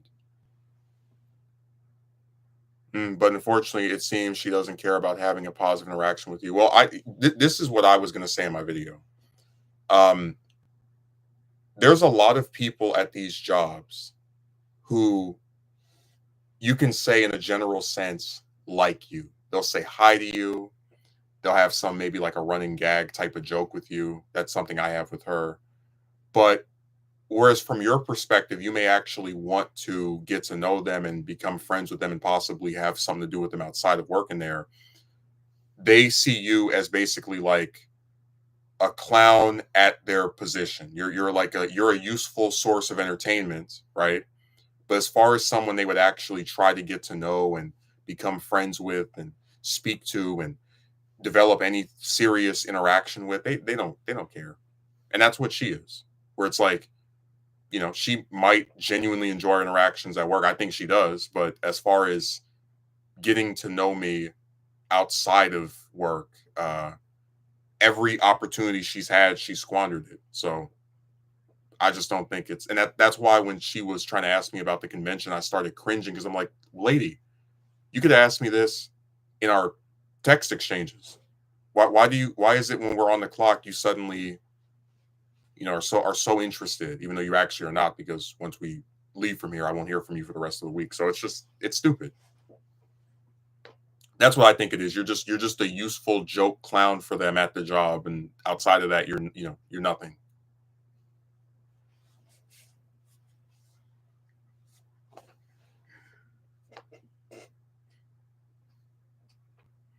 So that's the theory I'm spinning.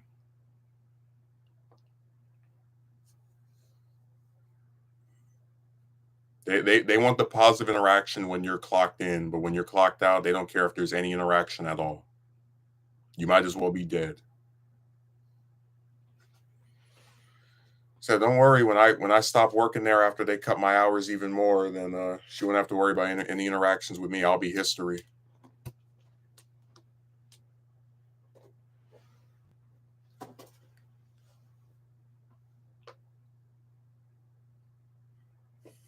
And dude, how pathetic is that? That like, as human beings, all it takes for us to not ever speak to someone again is to just not happen to coincidentally be in the same place as them. That chick is really weird. Doesn't like doing calls with anyone, even if she's not already even if she's met already in person. Apparently, doesn't like texting. Well, that's what I said to her. I was like, you don't do calls, but then you also admit you barely can write back messages. So what am I supposed to do? I'm not really a social kind of person. It's with everyone though. Yeah. I'd sooner believe in Santa than that lie. And I'm telling you, man, when I saw the guy in the car with the woman, I thought to myself, all the chicks that work here, and the only one I felt comfortable enough to ask to do something with me is the one broad that, as far as I can tell, won't let me in her car. Uh, refute, won't let me hear her voice over the phone, can barely respond to a text message, and can't even commit to her own damn schedule. I'll let you know. I'm serious, man. Like I sat back and I said, why is this my fate? Because I didn't bring this up until this was before I tried to go see. You think it's down to sheer luck? Well, I guess you could say that, but you got to remember, I started working there back in November, so I didn't like set out with a mission of I will get to know this person and I will ask them to go hang out with me. Ha ha ha ha. So with her, it really just kind of happened where it was like, hey, we have a lot of shifts together, and I kind of like our exchanges while I'm here. And I tell you that one guy tried to accuse me of flirting with her, and I was like, well, that's stupid, but I guess we can, I might as well try to see if I can stretch this into being something beyond just working together. Uh, so it really, I think it was just by happenstance. Because honestly, if I kept up my usual guard, I wouldn't even have tried, period. I would have just been like, all right, that's a nice person to work with, like all the rest of them. And I'm not going to try anything beyond that. But it's like, how could I have foreseen the rest of this weird stuff? Because I swear to you, before I asked her to go see a movie with me, the only thing I knew about her that was kind of weird was that I had asked her as a joke, because I have my own car, right? Because I started in her car. I was like, hey, how come you didn't offer me a ride? Now, of course, I don't realistically expect anyone to drive me from where that place is to my house, but it was as a joke. She was like, well, I'm busy, and my car also has issues. And I said, and I was like so surprised by how just really combative and defensive she was about something that was a gag. Like it wasn't, I don't actually want a ride from anyone there. I don't need one, more often than not anyway. So it was that was the only weird thing I knew about her before asking her to go see a movie. After I asked her to go see a movie, all the rest of the strange stuff started appearing.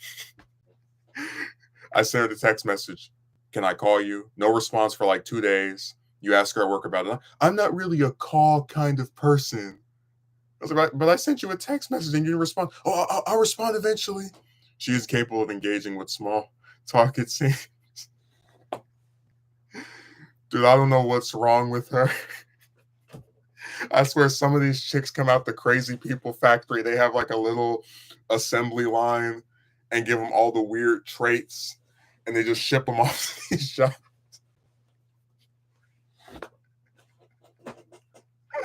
There's something wrong with these bastards. I never thought I'd meet a broad in real life, like the computer ones or whatever, right? But I never thought I'd meet a woman in real life who I'd spoken to and known for months, and she wouldn't let me hear her voice over the phone. I'd never that surprised me.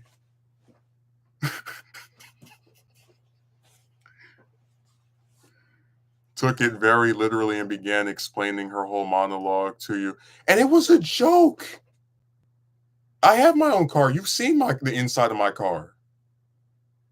I can assure you that's not just the area I have for display. It's not a green screen. Like, I don't need her car. It was just a gag. Like, hey, how come you haven't offered me a ride? I didn't know you drove. Oh, well, I have other things happening, and my car also has issues. It's like, okay, relax. Like I said, people just, I feel like all they can do is just push you away. Like when I see her, I just see her with her hand out, just like doing this.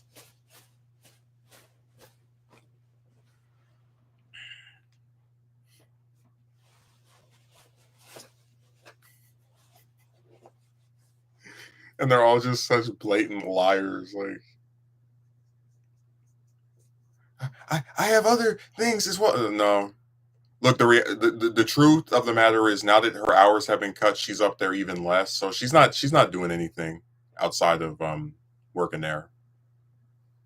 And actually, they usually don't have her come in until like the latter part of the day, like 4 o'clock, 5 o'clock, 3 o'clock.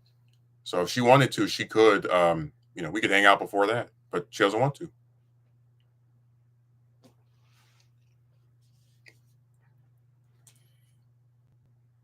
I'm just thinking about the mouth, the what do you call it? The circus, right? They're like, you made 3 streams about this woman. I'm like, you're damn right I did. I don't care. I said, how crazy is it that people can write whole paragraphs about you and do forum posts and all types of, but if you talk about a woman multiple times, it's like the end of the world.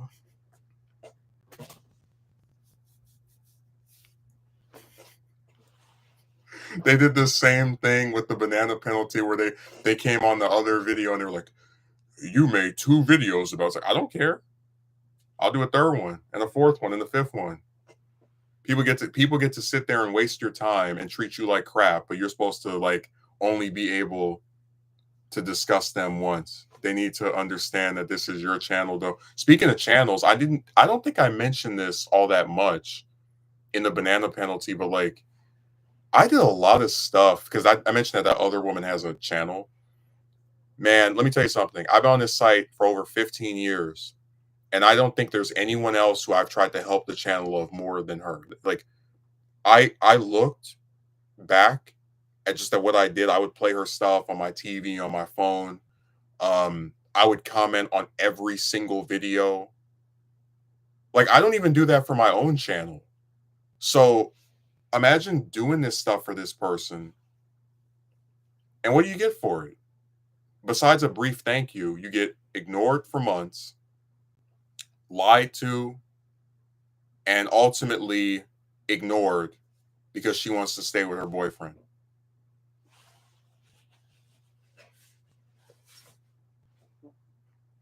And I'm telling you, man, I held out on doing a video on her for so long. You should have seen it. It was like having a button in front of me and just not pressing it. You feel this temptation because over the summer I was like, okay, that was a stupid thing with this lady, but hey, that happened.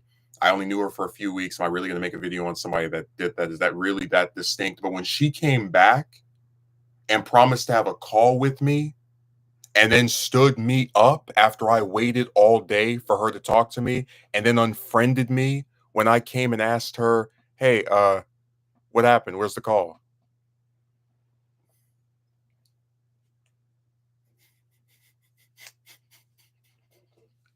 I said, oh, you know what's about to happen.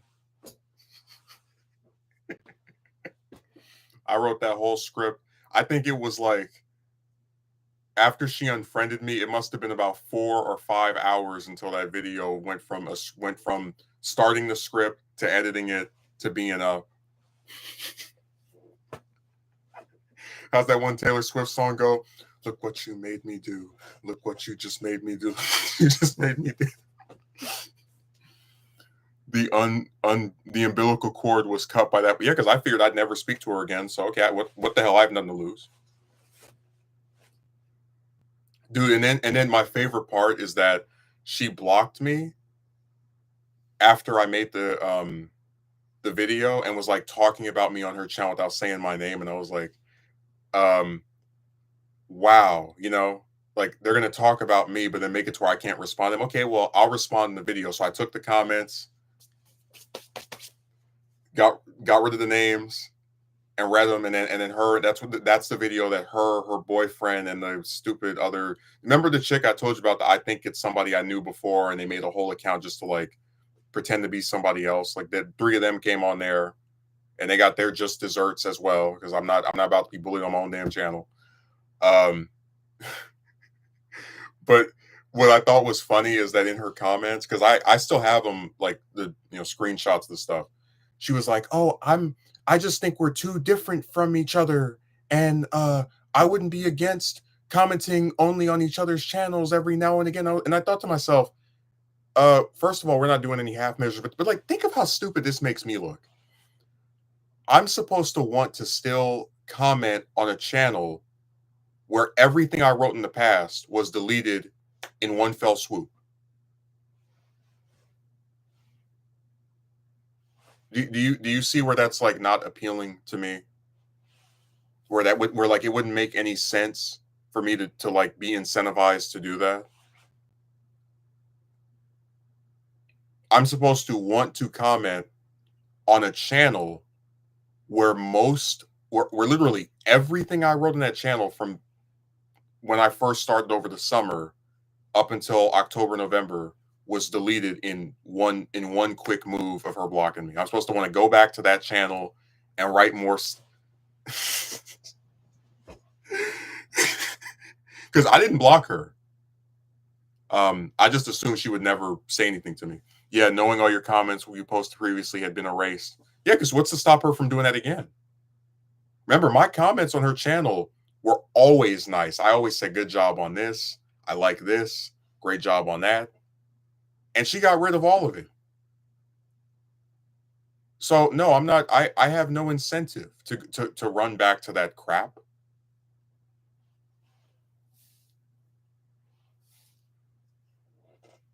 That makes me look like a complete idiot. Very unnecessary. Literally, like just blocked for no reason.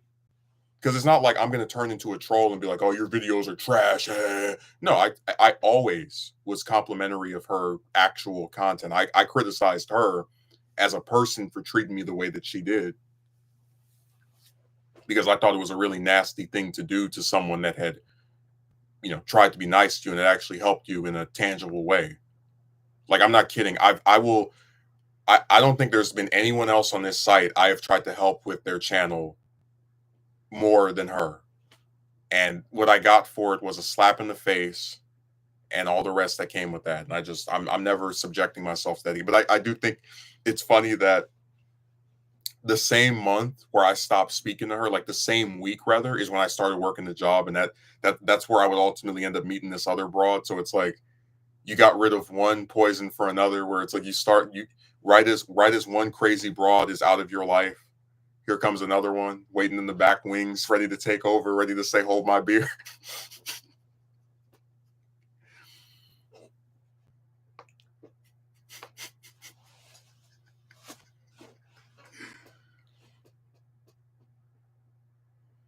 I just find the timing of that so interesting. Like it was like November 6th that I started working there, and then I was done with her.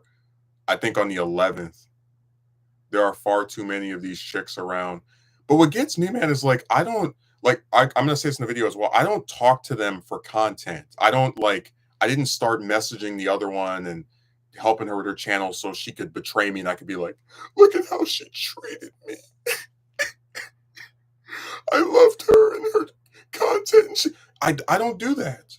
This stuff literally just happens. And most of the time, you don't even know what's wrong with them until you've already been ensnared. Like, I didn't know that she had a crazy boyfriend that was jealous of any man she talked to until we started speaking together. Because before I suggested talking on, one of these like message sites or whatever, that guy never came up.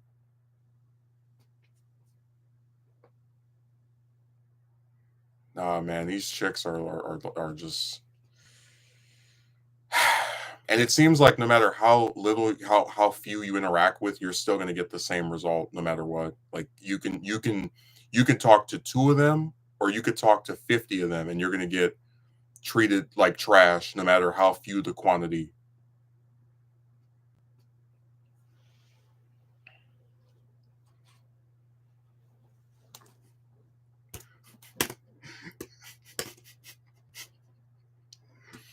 Hey, I will give the one broad in my job credit for this. She, out of any woman I've spoken to, I think she has the most memorable catchphrases. We're going as friends, right? I'll let you know. Well, I shouldn't say catchphrase, but like the most memorable quotes. I'm not really a social kind of person.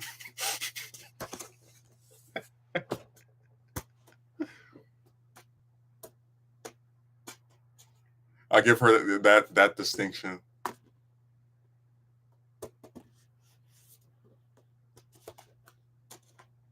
I'm serious, man. I don't understand why things have to be this way. Like if I had my way, I would still be assisting the other one with her channel. We would speak, maybe once a week, twice a week, whatever. Uh doesn't have to be every day. And then with the coworker, We would have went to see this movie. Maybe she enjoyed hanging out with me. Maybe she didn't. But at least we tried. If it was the latter, and I just think it's sad that like you spend all this time with these bastards and there's no payoff. I don't really like when they have the urge to keep calling you names like darling whenever they call you. Oh man, you reminded me of that broad that they don't address you by your name in the workplace. I didn't even know you were talking about the workplace. I thought you were just saying like when they speak to you. Um, there is a lady that I work with that does do that though, and it annoys me because it's like I don't even know you. It's kind of funny though since you reminded me of this one broad where she was into what was it BDSM and I was like I mean I'm open to it or whatever, and it was like overnight she kept in every message referring to me as babe, and it was kind of I didn't like think that much of it at the time. I was like, damn, that was quite the. It's crazy how she can like go from calling me my name to calling me by this very affectionate term to then like just being like, hey, I don't think this is gonna work before we even try. So goodbye forever.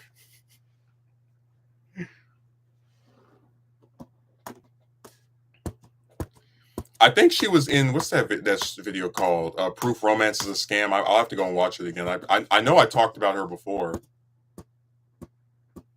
Dude, you should have seen my face when I woke up that day and I got the text message. Like Megumi, when a leader speaks, he gets messed with. Or at least they tried to anyway. But you should have seen my face when I woke up and I saw the message that she wrote because it was like all these questions. She was asking me personal stuff, right? And literally, it went from all these inquiries about what you want to do with your life and da da da to I I don't think this will work out. I'm being honest. I hope you have a nice life or something to that effect. And I was like, what? Because again, it's that whole like time wasting stuff, right? All this time was spent on this lady that didn't. I mean, nothing came out of it. It was just whatever.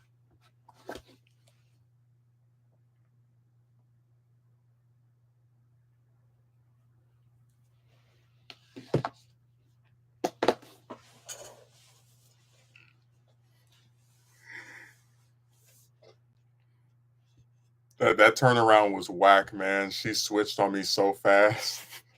And I swear I didn't even do anything. She just disappeared for a few days and then was like back to be like, never mind, goodbye.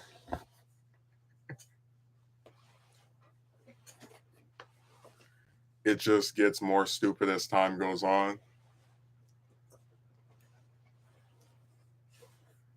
Dude, what's that guy's name? Tony or Tim or whatever is he has nothing but alts, man. Like, honestly, we should do two videos. There should be the train wreck of trying to be friends with a woman, and then how did men online become obsessed with Justin? There should be two separate videos. Because Megumi, think about this. It doesn't matter if I stream at 5 in the morning, at 10 in the morning, at 2 in the afternoon. These creeps are so obsessed with me that when they see that channel notification, they see I'm live, they have to come to see if they can thrive.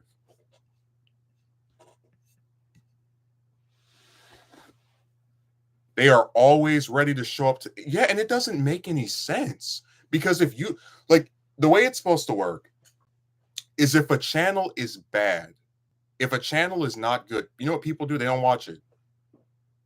I know a guy who quit YouTube making content regularly over 5 years ago because he said nobody was watching his stuff.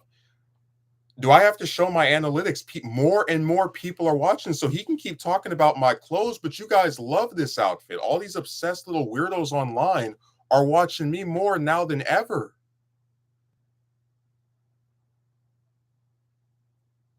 Like, I'm not joking. I can pull up the analytics.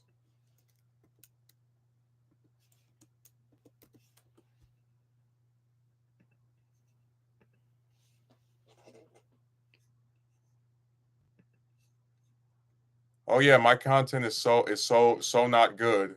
That's why over the past year there's been a 104% increase in views. Yeah, totally not good. It totally matters what outfit I have on.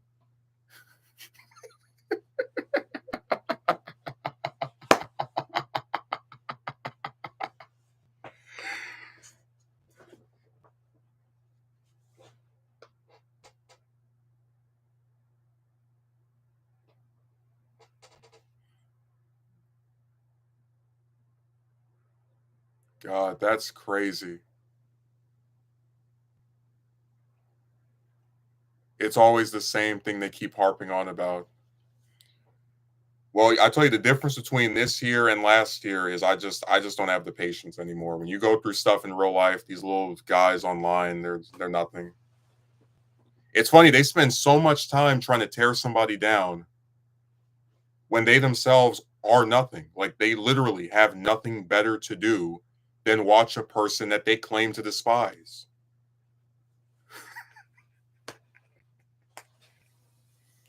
And now they're boosting me. I didn't have 100% view increase the year before last year. I don't know what's going on.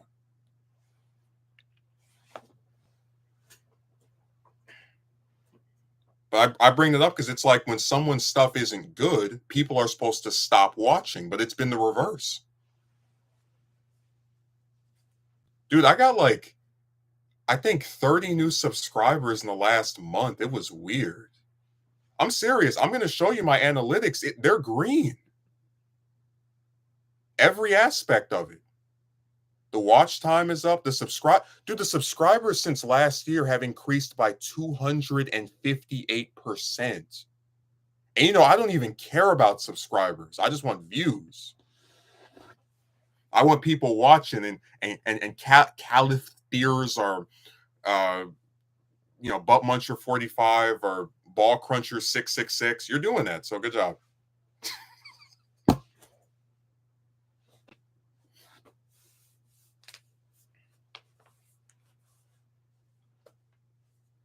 Thanks for the view. You have served your purpose. Now you may leave.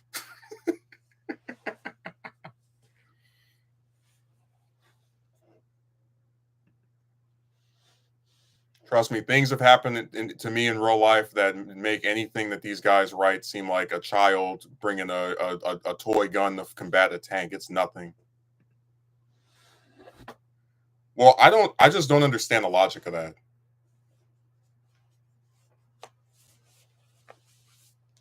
And then they don't even address what's being said.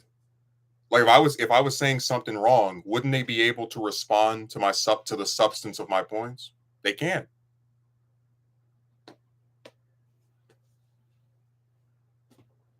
Dude, like think about this. These arguments are so ironclad. They're so powerful. They're so well thought out that they literally have nothing to dismiss me on other than the basis of my appearance. And I mean that's fine. I'm not trying to attract men.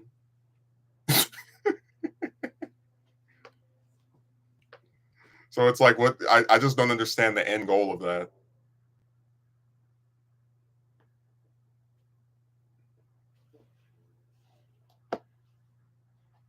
Man, when men online become obsessed with you, they will stalk you and try to bother you for the rest of your life. It's crazy.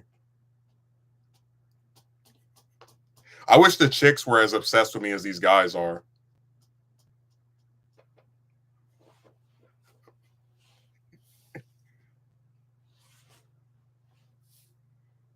Seriously, like, could you imagine if what's her name was like, "Why are you streaming so early? Why are you wearing this?"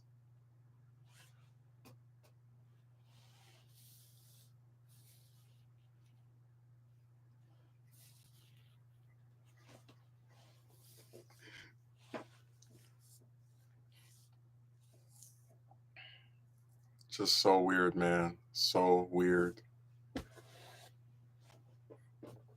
And dude, what gets me is like it's always the ones hiding their face that talk about the way somebody else looks. Like I was on this one forum about maybe a month ago. I don't like write on there anymore. It's one I used to use a long time ago, but I keep like tabs on them here and there, like what kind of crazy stuff are they saying now? And they were talking trash about the way Taylor Swift looked. And the lady that was talking about the way she looked has a picture of Rihanna as her avatar. Now Rihanna, whatever, but it's like that it's not Rihanna herself writing that comment. It's someone who took her photo and feels so embarrassed of their own appearance that they have to hide behind the picture of what's probably a much more beautiful woman to talk trash about the way some other woman looks. But I'm saying that like they do that. They all hide their faces while talking about the way like what other people are wearing, what they look like. It's weird, man. Because when I talk about people, even though I don't talk about the way chicks look in general, at least you can see me. I'm not ashamed.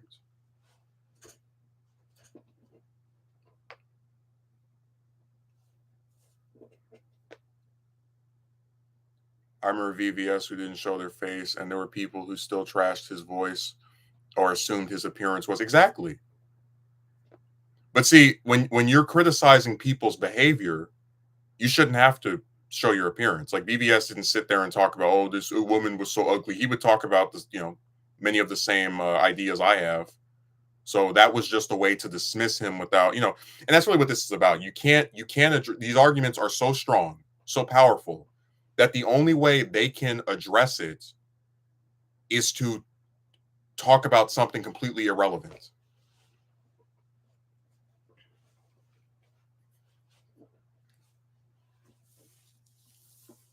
And I told you, we're starting to see a thing more often now where these guys are stealing my positions.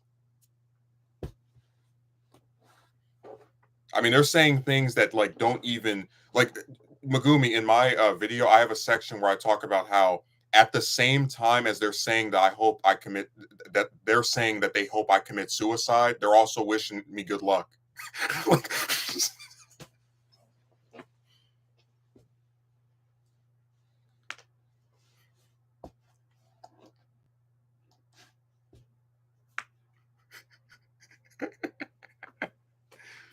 explain to me, like it doesn't get more contradictory than that, other than when that one guy, well, like they also have the thing of like you must be attracted to men, but then they also say you're going to do things to women. So it's like which one is it exactly?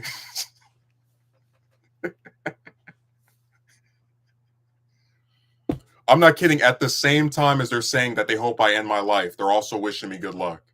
Like literally within the same time frame, you'll get those two completely contradictory comments written together side by side.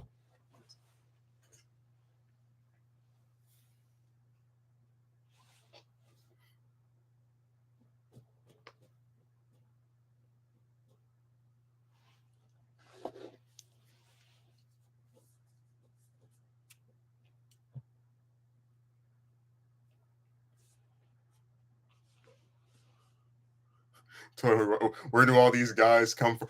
I actually when I was before I realized I was blocked by that broad on her channel, I actually did try to leave a comment that was referencing Spider-Man 3. Remember where he sees Eddie as like Photoshop the picture of Spider-Man. He's like, I can't believe he would do that. Where when she was talking about somebody made a really unnecessary video, and I was gonna be like, that's horrible. I can't believe somebody would do that.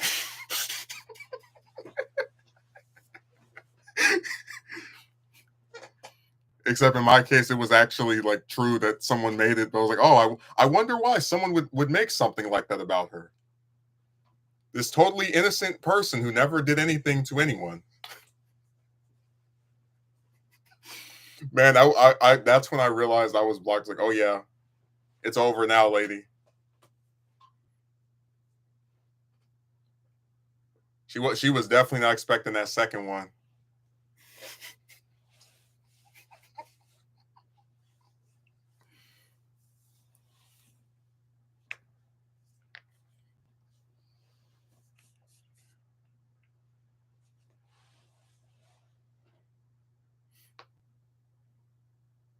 Nah, they just they're this. It's so stupid, man. I tell you, the way people are, they're so contradictory. Like, I'm not kidding. In the same era where they keep complaining about my outfit and act like it's this bad thing, more and more people are watching me. Why is that? Absolutely crazy the way how things have become with these people. Like I said, when the world seemed new, I used to care about all these different outfits and oh, let me get this shirt and that shirt. But it doesn't matter. Only things I care about now is making stuff I like to do and being able to survive, which includes, being able to have a place to live, some food. All this stuff about clothes and having wearing this and do you look like you wear that? It doesn't. It's irrelevant. I literally wore this exact same outfit when I got hired by my job. So I know we were talking about the magic cut and the self parody. That all that stuff is a joke. It's not real.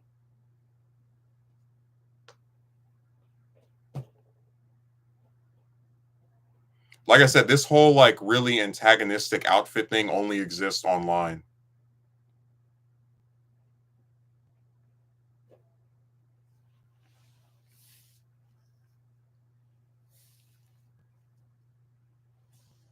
And that's just because they have like a predetermined hate boner for some guy they've never met. But they keep enforcing constantly. I mean, what do they think is going to happen if they write that up and just be like, oh, must go out and buy 900 different clothes? No, that's a suicide mission. Oh, no, they never do that. Chicks can wear whatever they like. Dude, these guys are so horny that if I had a broad wear my exact outfit, they'd be like, "You look so good." I swear they would do that because they're inconsistent. They don't do this stuff to chicks, and they know they wouldn't.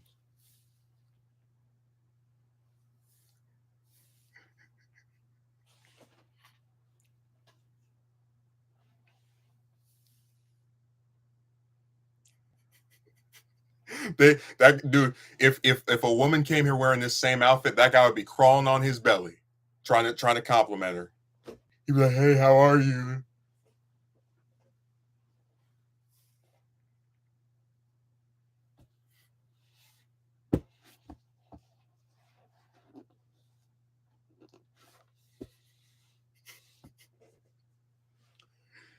I'm telling you, man, it's all just such a big joke and a gag. Like every time they try to pretend this stuff matters, I'm laughing.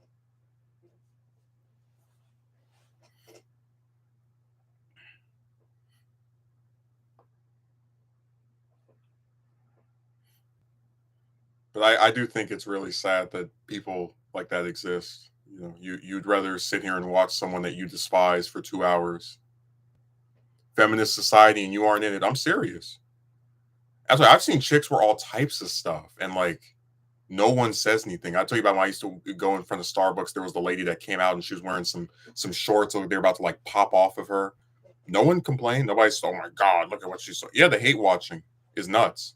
It's insane. There's not a single person that I'm subscribed to that I don't like.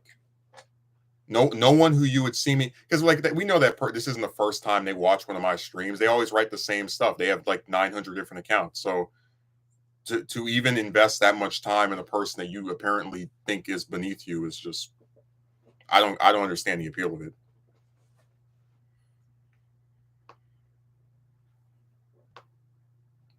But again, that's their logic, not mine. So they'll have to be the ones that can explain away that.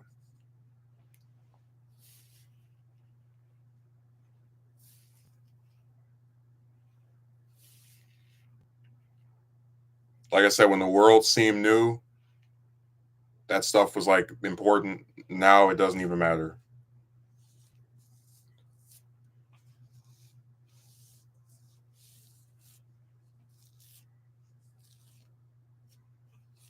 Oh, Megumi, I don't like your outfit, so because I, random internet person, doesn't like your outfit, you must go and buy a bunch of different clothes.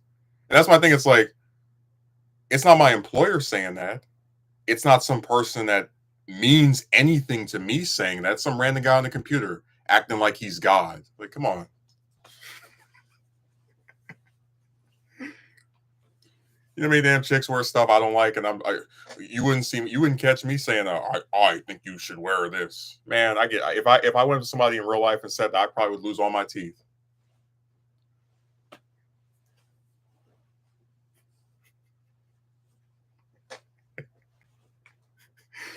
They feel so powerful on that computer, man. I'm not even kidding. Like before they get on the keyboard, they're like,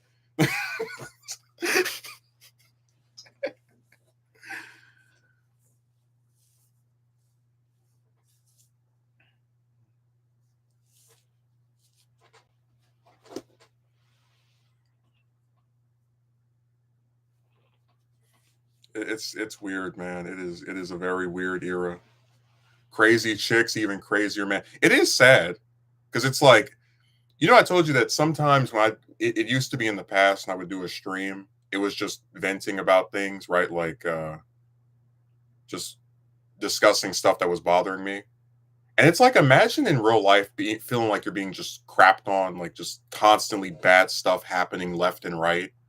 And then you come online and you just talk about it. And you're not even like a big person, right? You're somebody that maybe gets like a few people to watch a stream or a video. And you just come online and talk about it. And you have to deal with some random guy you've never seen before coming there to rub salt in the wound. Like one day I was working my job. It was when I did that strain, pain, and gain stream, and I cut myself on my finger to where it was gushing blood. And it's like if I do a stream talking about, hey man, I cut my finger and it was really bleeding. And I've never had an injury this bad. Oh, well, that's what happens when you work. It's like, why are you here? I'm just saying, there's some stuff that people just don't need. Okay, like if people are going through something bad in their real life, personal life, they don't need to have a person online show up and try to like trash them as well. Is what I'm conveying to you.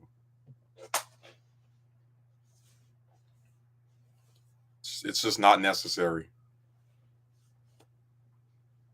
That's why I made the point with this woman. I'm like, I don't need to have somebody wasting my time pretending to like me when I can just, I have other stuff that can be an issue. Damn, they really want to antagonize other guys constantly. Yeah, this is just what they do. They exist to try and make people miserable. Huge male hatred. And dude, literally, it doesn't matter what your plight is. Like, we've established you can do a video where you don't even show yourself. Well, I think based off the way you described this, that you probably did that. This is what they do.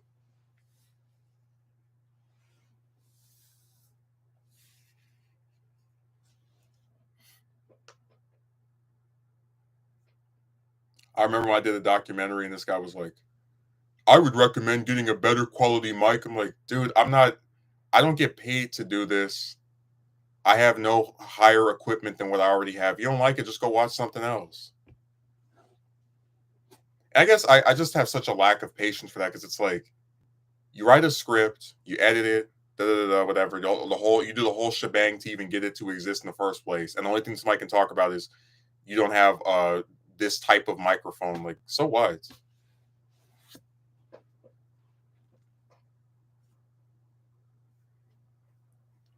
Dude, my favorite thing was when the one guy was like, I did a video about these UPS workers that got fired. And so I was like, was this video made in 99? Look at how bad the camera quality is. I'm like, I didn't say anything directly to him, but I'm like, that my highest viewed video, the one with 200,000 views, is like 240p. So it doesn't matter. Dude, camera quality has no, like, audio quality, camera quality, it really isn't that big of a deal. As long as somebody can hear or see you to like the most basic of extent, you can get views on this side. I know that from experience. Anyone who says otherwise is lying to you. That's why I said it's not men versus women, it's lies versus people.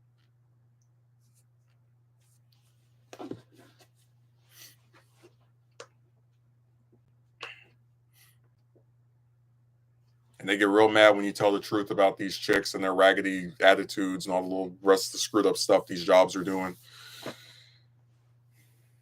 It's crazy.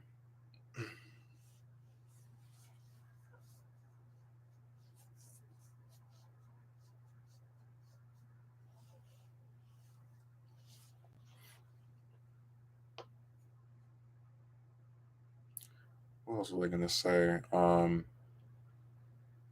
I'm trying to think. No, but it just seems to me that there was a point in the past where it seemed like a lot of stuff was going to be better or greater than what it turned out to be. That's why I picked the title that I did. Yeah, but thankfully on here we don't give chicks the plot armor.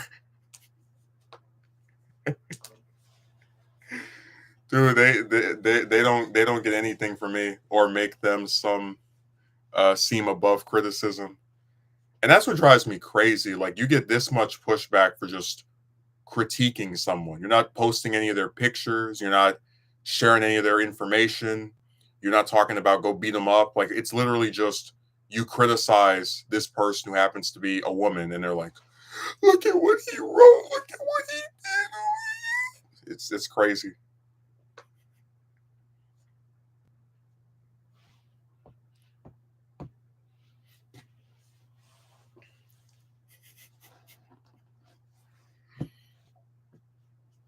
Dude, I bet you if Mark Hamill was a female and he was charging 399, almost $400 to take a picture with him, they would be over there going, well, she is famous and she has been in this, so just spend almost half $1,000 to get a photo taken with her.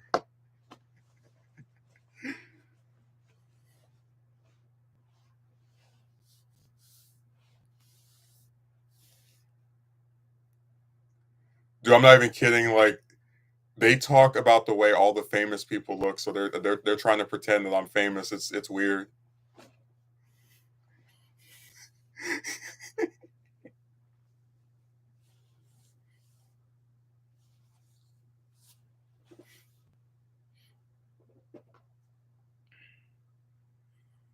Oh, when the world seemed new, that stuff used to matter.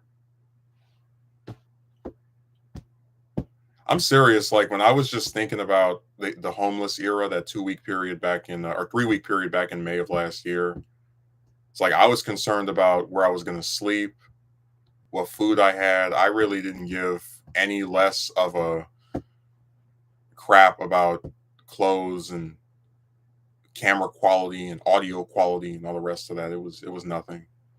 It just didn't matter. Like and it doesn't matter.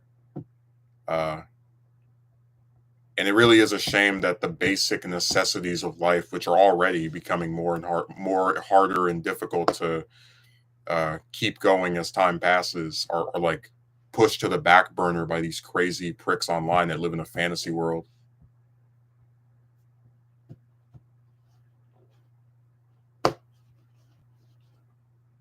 Like that's really disturbing to me that just people still put such a high premium on all this irrelevant nonsense. Because really, the main plot for me has always been doing the stuff you enjoy doing, which I try to do to which whatever extent, sometimes not as much as I would like, but I digress. And getting your basic utilities. And if you're unable to assist me with either one of those, and I really have no interest in speaking to you, it's like the same relative that was talking about how much they love and care about you couldn't be bothered to assist you in getting the job. So I said, I don't care about you. You're not somebody I really want to spend any time with, because the one instance where you can actually help me, you don't. And this isn't a hard equation to piece together. It just comes down to this. There is a main plot and goal with regard to me. And if it's not satisfied by the other side, then I have no reason to have any incentive to deal with it.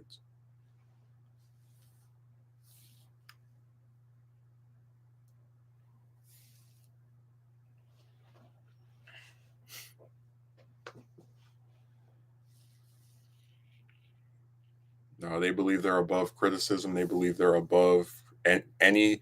They just believe they're above anything.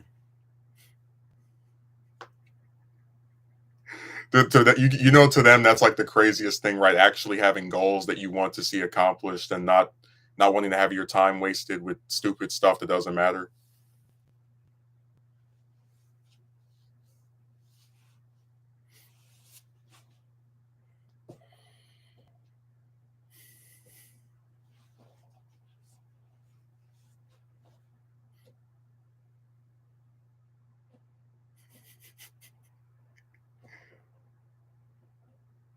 They really think we're all supposed to just sit here and like go to other people's stuff and write weird comments, and that's the full extent of our existence.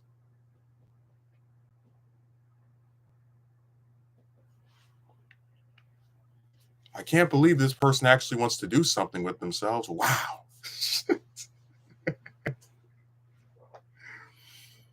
They're all so shocked.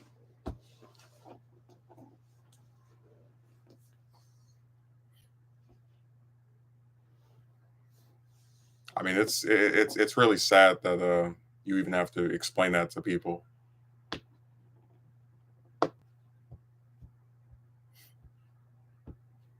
But yeah, when the world seemed new, they didn't act this way. I'm not kidding. When I was a kid on here and like making stuff, I really don't even remember having no, we can't go back wasn't a stream, it was a video. Uh but I don't even remember having this much antagonism because I didn't get anywhere near as many views. So it was like maybe once every 7 or 8 months somebody would write something mean, unless I went to someone else's channel, then you would see more nastier stuff written. But in general, like I really didn't experience anywhere near as much of the harassment that we get now. Like it was only around when I really started making stuff consistently, like starting in like 2015. That was where it started spiking. Like I started noticing more and more of it, and then after the uh, what do you call it? Why don't approach women anymore? Then that just made it all just blow up metaphorically.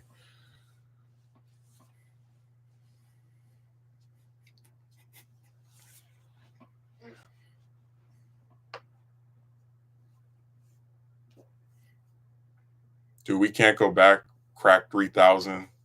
I was so surprised.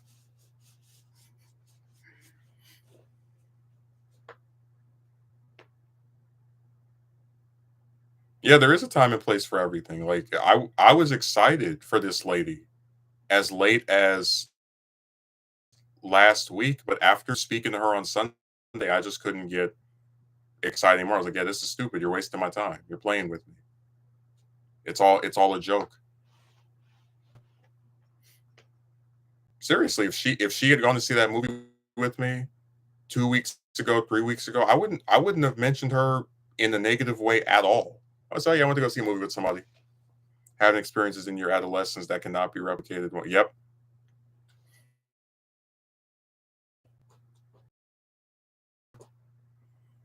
It's not even just that. It's like there's plenty of people that I wanted to see me do things that just died, and now I will never be able to.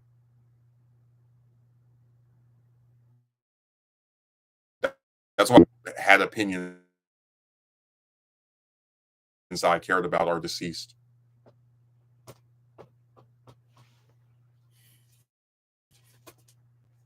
Like imagine having somebody that in the place of your parent feeds, clothes you, takes you to school, uh, and is generally there for you, and you're supposed to care less about their opinion than random guy on the computer 601. That's why I said you got to laugh when you're the joke.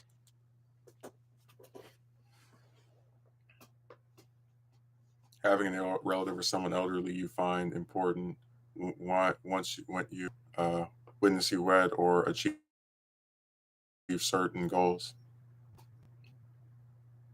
Yeah, because like I had my first attempt at running for office earlier this year. I decided not to go through with it because I just didn't have the time on my job, and like they moved the half a year to campaign. And I was thinking to myself when I was getting the papers back in the second week of January, I said, all the older relatives that were there when I first started wanting to do this stuff are dead. And it's like that doesn't make me not want to do it. That doesn't make, but that there in my adolescence that I would talk about this stuff with is deceased.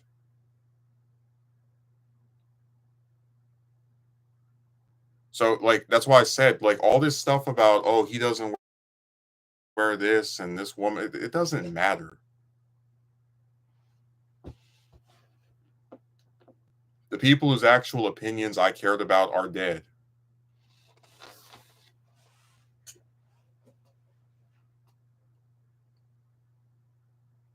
It's like you sit here and somebody does all this stuff for you and they don't even get to see you do things, but you're supposed to care more about random individuals online or at your job. Get out of here.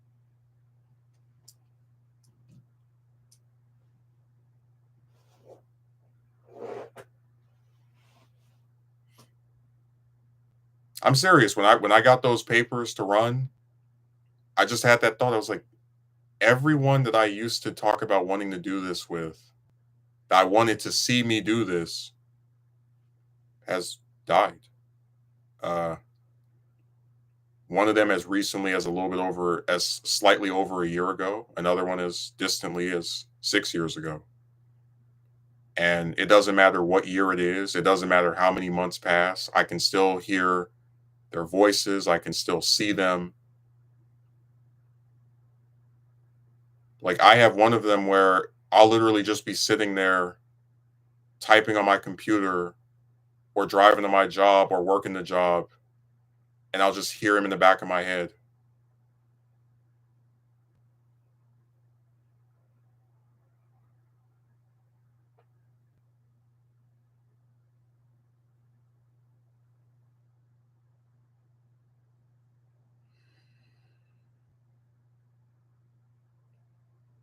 That's why I said, man, all this stuff with these chicks is just such a joke.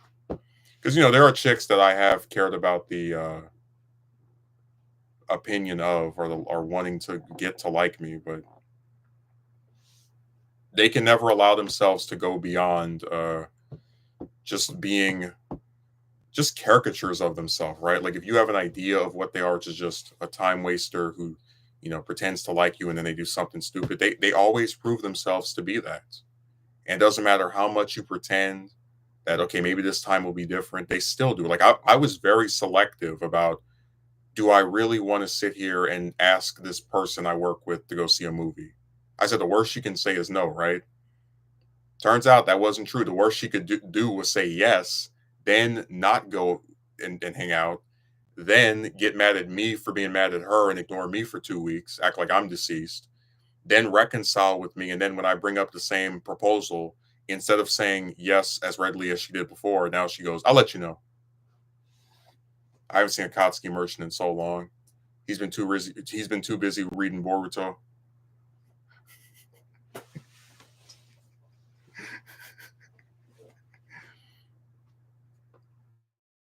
Forget the first time one of them died. It was 2017. I had just come out of taking a shower, and I was told by another relative right after I got out of there he died, and I just stood there and just looked at them, and I had my whole pit of my stomach just collapse. It was like the whole ground beneath me just fell and broke.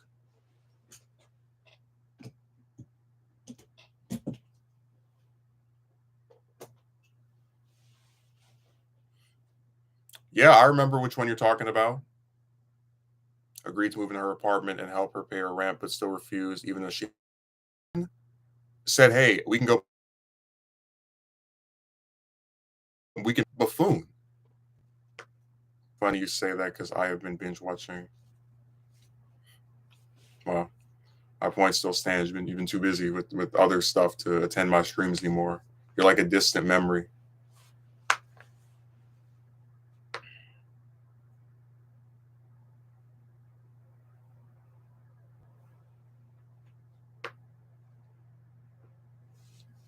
Got to be one of your worst moments for sure. Yeah, That was actually the second or third. Yeah, it was that was the second time I thought of just ending it all.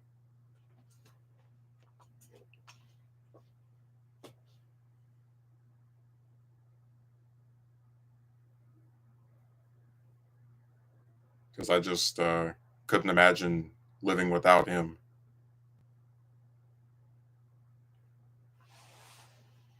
Even now, it feels like I never had the before he died the just constant feeling of something is missing, something is not there, something is because even with the whole like chick thing, there was always the like this shouldn't be this difficult, but that was always more like an abstract, like you have an idea of how something is supposed to be. With him, I always felt and knew that there was someone that cared about me, and I do trace the beginning of my issues to his demise because right after that is when everything just became a nightmare.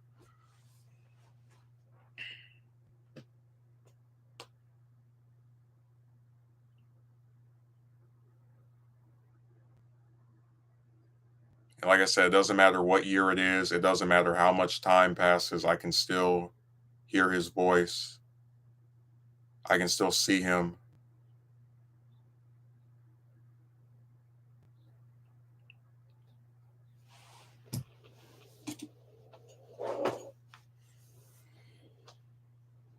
Well, the only point I'm making to you and bringing it up is just to say that that's why I don't really take all this online stuff that seriously, or even with these chicks, it's like they're all subsidiary to me.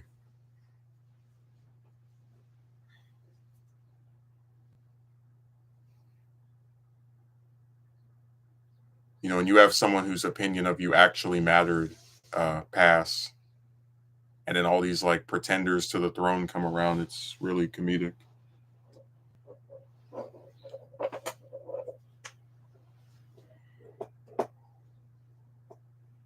And there are some things that hardly anyone likes to admit you just can't come back from.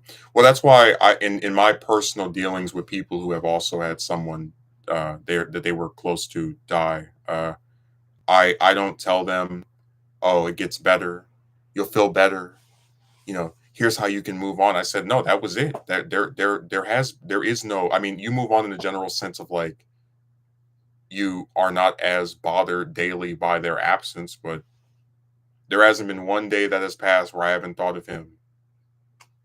Uh,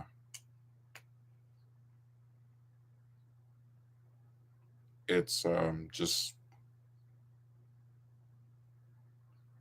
that's why I say I don't pretend to,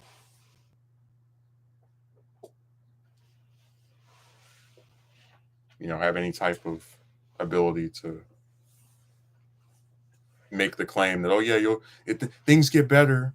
I don't believe in that as a just as a concept. You have to give people tangible reasons to think that it's not going to just be horrible for the remainder of their lives. But I don't see an improvement in relation to that. I think that's going to be something that depresses me for the remainder of my days.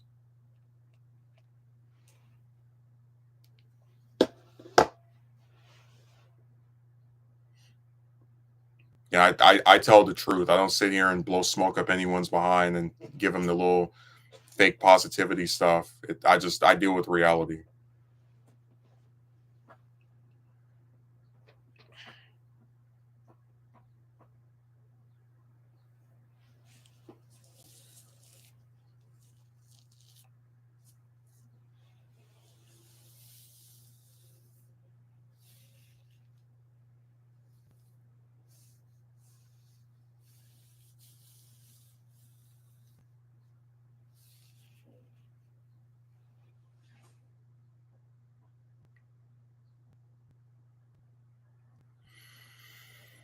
Man, I tell you, it's just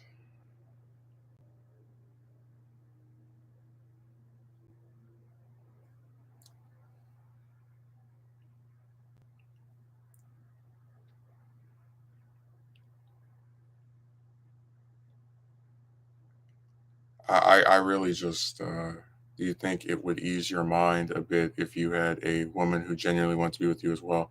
Well, in that case, it's really just like pouring again salt in the wound where it's not enough for someone to have the people they care about die what really feels like back to back to back.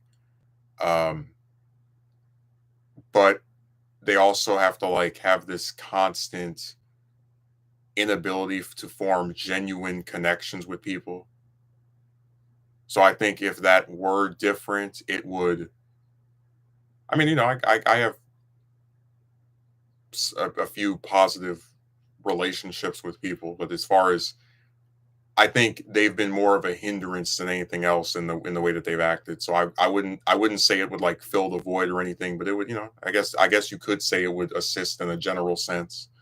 Like, oh yeah, here's this other nice thing to enjoy. Because I said that's what seemed to be my fate. It was everyone you care about will die or, leave you in some way that was either unprovoked or unwanted on their part. And then you'll just sit here and keep talking to these different chicks where it's, just them running their mouth. And then you'll eventually, die and then that'll be it.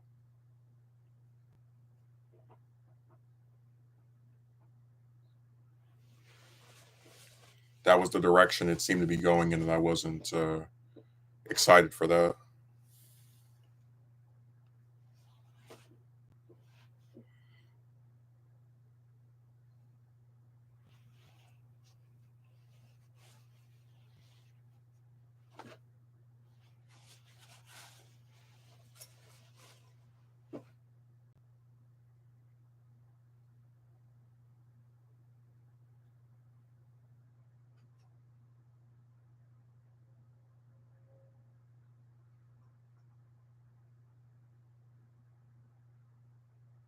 God, I just, it's just so sad the way people are, honestly.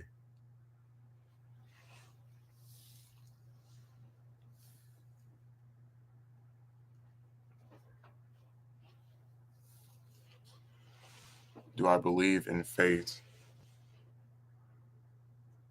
Um, I don't even know. It's something I have to think more about. It's a little too nebulous of a term for me to completely describe my position on.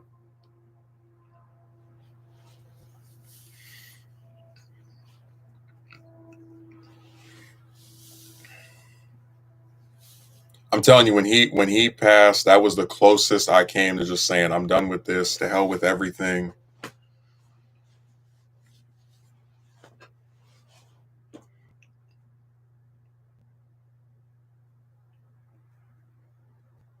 It was actually 3 years before that where I had a conversation with him where he asked me if I wanted to take my life, and it's funny. It's so ironic to think that the one person that works up the strength to even ask you something like that, and their absence ends up being the reason that you would even want to do it or revisit the idea of doing it.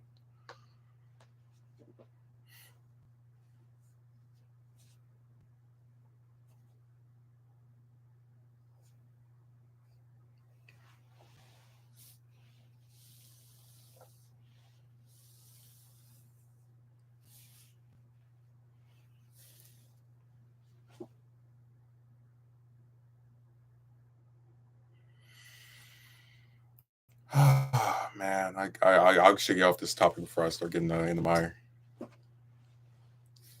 I'll just put it. There's a reason why I don't tend to mention that stuff that often because it's just it is still not pleasant to discuss.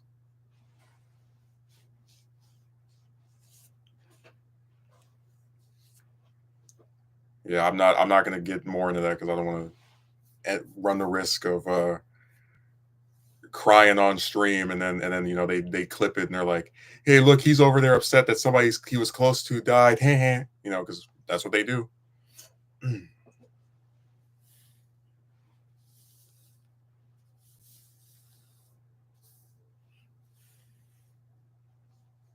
one of their favorite tactics and hobbies. And I said I can be sympathetic to men in the general sense that like I do think a lot of chicks waste their time and don't or waste our time rather. Um, but I have no sympathy for people that do the types of things I've seen on here, just like kicking somebody while they're down because it's already a pain to just live, right? To just exist.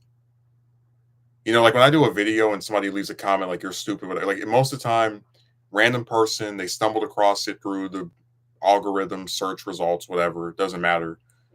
But damn, like to go on somebody's stream and just again, they have to pounce.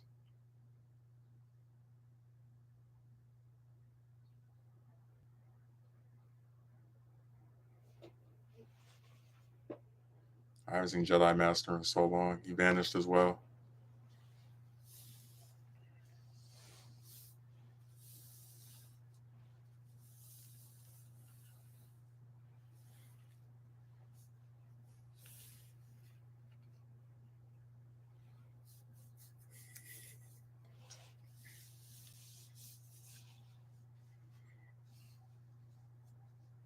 Look, I've gone for my almost do I want to make this 3 hours? I guess we can do that. Whatever. Because after this, I'm probably going to go to the bank and and take this thing out.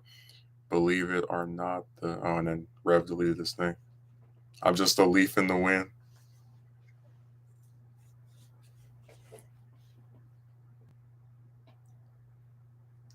No, I'm not. I'm not letting them get a clip of that so they can make fun of me for the rest of eternity. Mm-mm.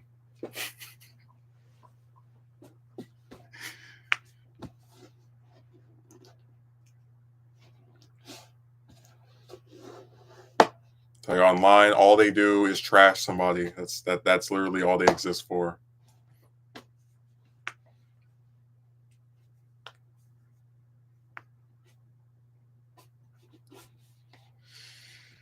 Oh man. But no, I do genuinely believe that there's a correlation between someone having a bunch of people they care about just pass. Oh, damn well if a woman came on here and was talking about how she was depressed because someone that was close to her died, man, there wouldn't be a person that could come on there and write something nasty without getting chewed out. Everybody would be united in saying, "Hey, look, this person is sad, they're depressed, rightfully so. Leave them alone. You can troll another day or about something else rather."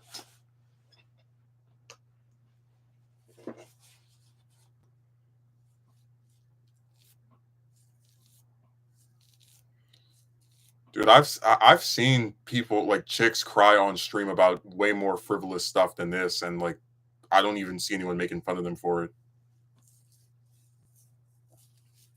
So they can tell you they can do whatever they like.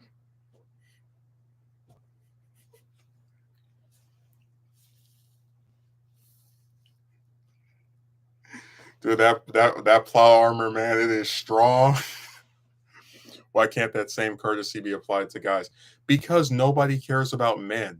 Ever like literally ever since men have existed as just a thing, just as a group, as a gender, whatever, they have been considered the more expendable one. I mean, and really, what's funny is that in current American society, there's actually no reason that chicks should have any further stock than men do because most of these chicks nowadays don't want to have kids. They're not married, so it's not like they need to survive for the reproduction of American citizens, and they're talking about wanting to have the same rights as men. So I would say they should just they really should be given the same throwaway type nature, especially when you consider that unlike somewhere such as Japan, it's not like there's a shortage of women compared to men. So they actually outnumber us over here, believe it or not, which makes it even more comedic when they treat men the way that they do. It is a solo mission, but I'm telling you, before those relatives passed, I never felt like I was alone, that I could just I was just doomed. It was only when that thing happened that year that just the ball dropped. I was like, okay, something screwed up's about to occur. So that really enforces this idea of guys don't cry and such. Well, we can't even express ourselves and emotions without someone, trying to like make fun of you over it. So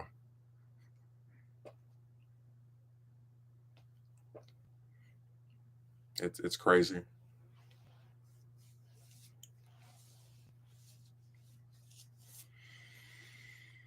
Oh man.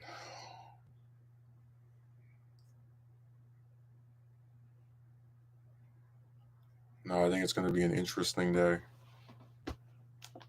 Oh, by the way, Megumi, I'm no longer a stream kind of person, so this will be my last stream. Also, I'm not really a comment reading kind of person, so this will be my last time I read your comment.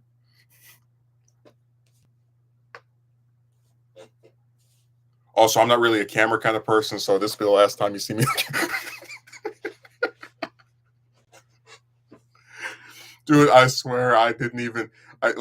My favorite part is that after she reveals she was a non-call person, she also has to reveal that she's a non-text person and a non-social kind of person. Oh my god,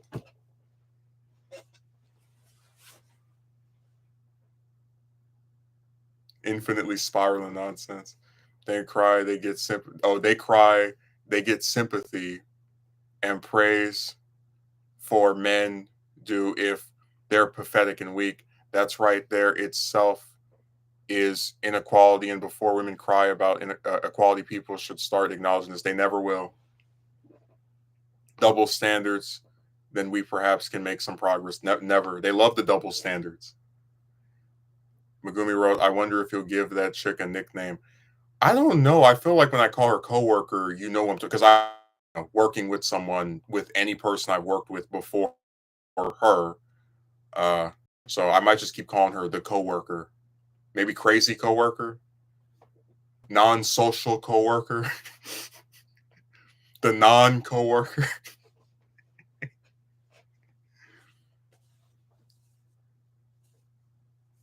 The double standards,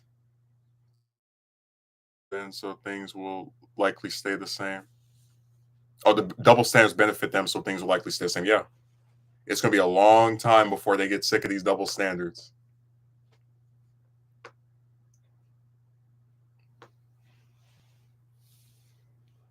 A customer says, "I love how that logic can just infinitely spiral into nonsense."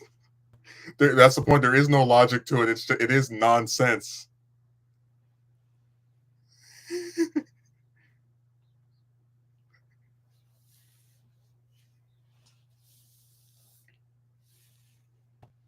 I'm telling you, man. When the world seemed new, I would put up with all this crazy stuff from chicks trying to get one of them to like me. Now it's whatever. And that was the part that disturbed me. That like I swear to you, this is not romantic. This is just literally, hey, can we hang out? And so many hoops to jump through. Even with that, that's why you can say that about anything, and it would make just as much sense. I should go up to her and be like, I'm not really an in like her name person, so I'm not going to send you anything else. Or I go up to her and like, hey, did you enjoy that that cricket?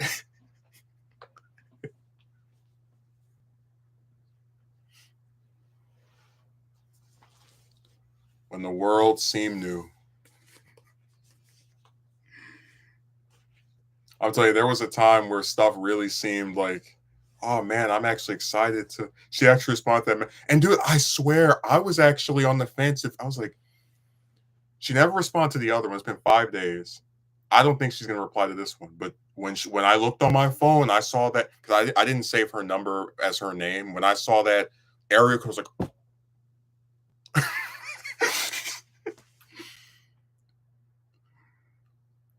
Jedi Master said, my Nintendo Switch will love me more than any female ever could. I advise guys to find love in other things besides women.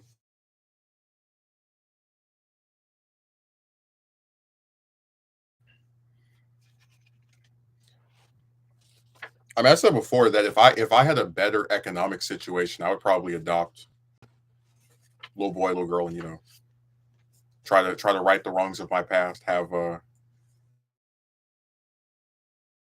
give them a nice thing where they've got some authoritative figure that actually wants to see them succeed and will be there for them. That's probably the best case scenario for me under the present circumstance because I just don't too many lies. Customers right like going into a grocery store and not paying for them and telling the cashier, "Sorry, I'm not really a paying kind of person." I should go up to be like, "Okay, so we're going to the movies tomorrow. I'm not really a patient kind of person." Dude, I'm not kidding when she made the comments about um remember I made the joke of like, "Hey, how come you didn't offer me a ride?" She really sounded like she was on to catch a predator or some other type of police interrogation show where it's like, well, my car also has troubles, and I it's like, oh my god, relax, woman, Jesus, I don't want to ride from you. I have my own car. God, calm down.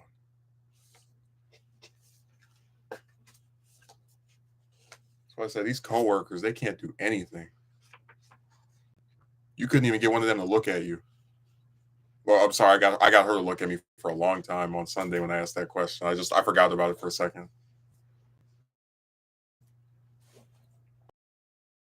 We'll have all the screenshots, and you'll be able to see this amazing friendship blossom over the course of a month.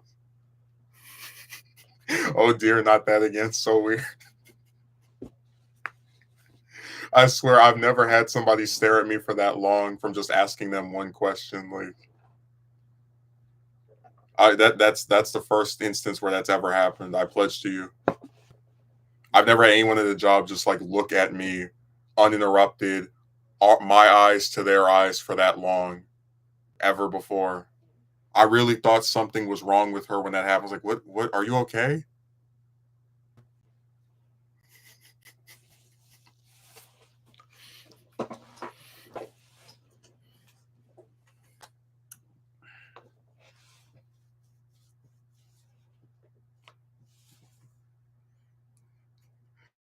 I think that'd be funny to go up to her and be like, I'm not really a patient kind of person. We're going to the movies tomorrow. Just see what happens. Just this complete ridiculous level of assertiveness. It's like her brain just complete that. You know what? That's how I described it because I had somebody else say the thing about her looking constipated. I said it was like her brain froze. Because again, if you ask me, hey, if I see a message, we respond like, yeah, sure, whatever. Like literally just stared at me for a solid 5 to 10 seconds. That is one of the weirdest things I've ever had happen with any broad. She is showing all types of strange behavior.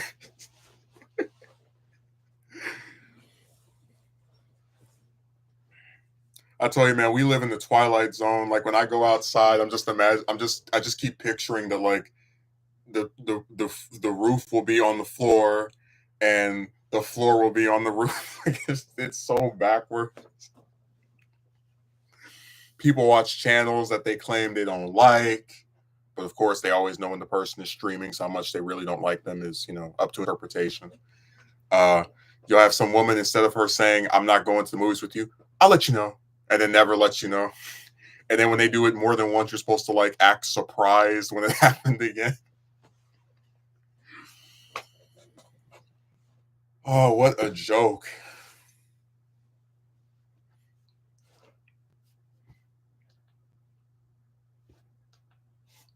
I'm not looking forward to seeing her tomorrow.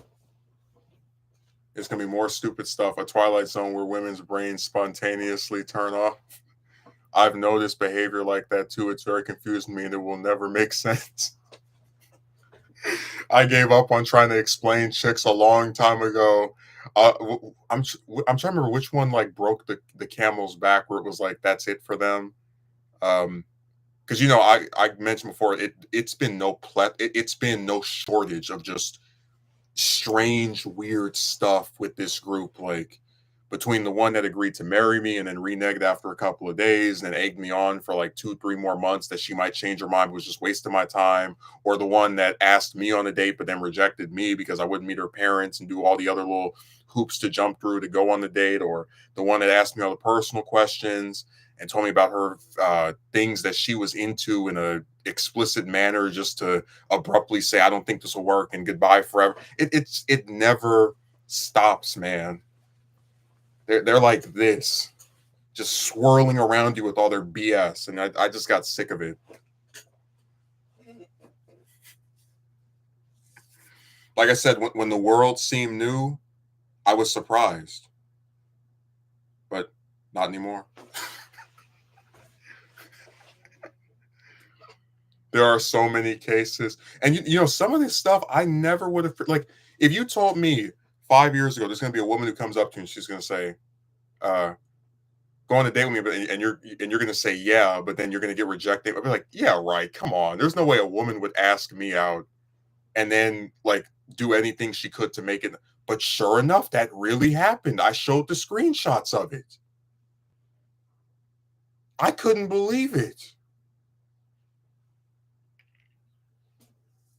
And sure enough, with the one that we were discussing at this job, it's like, that's not even romantic. Like, I would never have spent 2 seconds trying to do anything with her that was that way. It's literally just hanging out with someone and they make it that hard.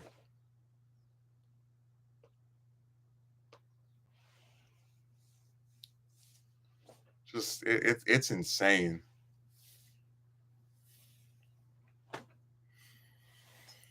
So these chicks have lost their minds. They've lost any sense of comprehension in just the most basic ways of treating another person. Like I could never imagine standing somebody up and then like being mad at them when they don't want to talk to me. If I stood up some woman, especially when I knew in real life, I'd be on my knees begging and pleading, I'm sorry. She didn't have to do that. She could just sit there, have her little angry hissy fit for 2 weeks, and then I go and have to say sorry to attempt to rectify this. They'll turn you into the Joker, man. I'm dead serious. I thought I laughed it all off until now, man, because that's all it is now, a joke. Yes, it is. That's why I call it a self parody. You're supposed to sit here and be surprised when they do the same stupid stuff every year.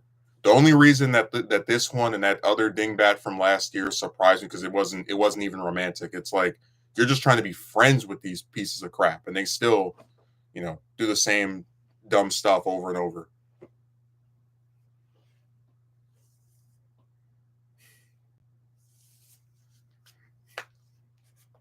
That'd be funny if I go on an apology tour, just like try to reconnect with all these different chicks, see which ones are willing to take me back. Like, I'm sorry, I left you alone, and I just thought so much of our connection.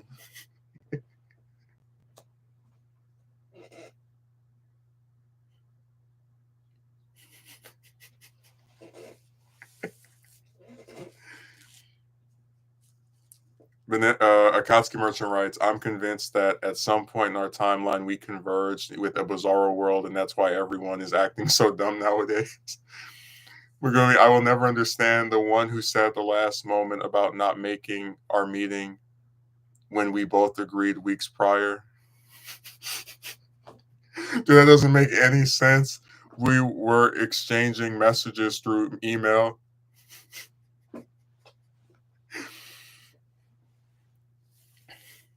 They are such liars. I wouldn't trust a single thing they say ever again.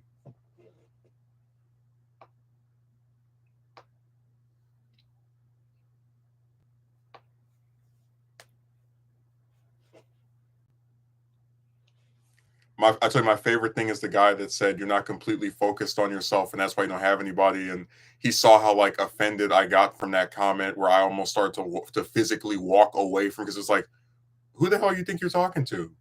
But it was funny because I was like, so much time invested for what? Yeah, just more of the same old stuff, right? Of just there's no payoff. But I had said to him, I didn't say this to him, but I was thinking to myself, it's like he's really going to try and do the whole like oh, maybe I can convince him to still. It's like others have tried and failed to change my mind about chicks, and he's in no.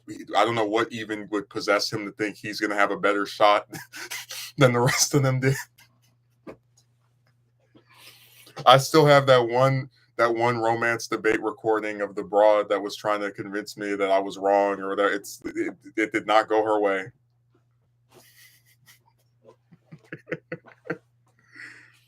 They love playing these games, man. It's I don't know what's it going to take for them to realize it.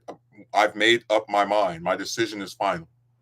I'd have to see some completely different thing in chicks to even want to bother trying to do anything with them ever again.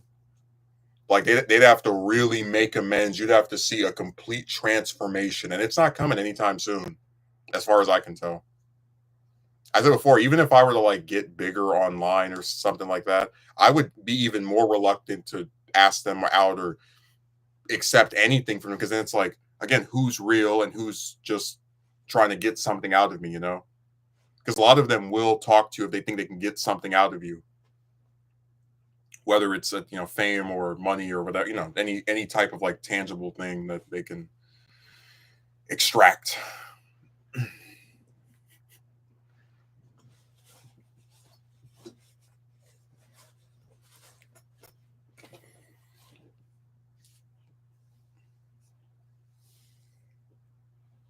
I see that Rev left again. He went to talk to some of those friends of his in Japan.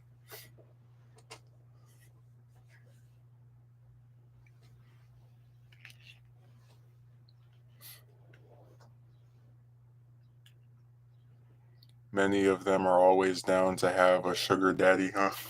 And that's the part that I think is so funny where they try to do where they're like, "Oh yeah, if you just become better at uh whatever, then more women will like." I guess you could make that claim, but how many? I'll put it this way: even if I have aspirations to make more money or be more famous or whatever, that stuff is not going to make me like chicks any more than I already don't. It's like I'm gonna believe if they start showing interest or whatever that it's just them trying to get something out of me because where were they before this supposed fame or money or views or whatever? It's what I said. It's all a joke, man. But yeah, they're always down to have a sugar daddy, absolutely. But they're not getting one out of this man. So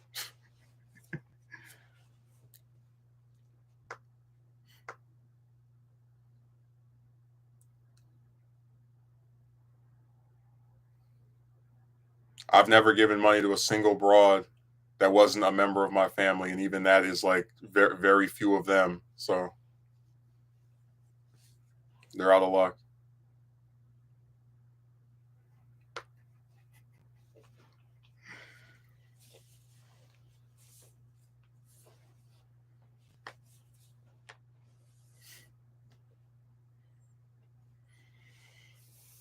Oh man, I think we gotta wrap this up soon. This stream is longer than Endgame.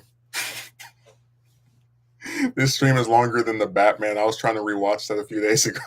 Damn, this is long. At least when I do it when a stream, I can just like play it on 2 times speed. You can't watch that movie on 2 times speed.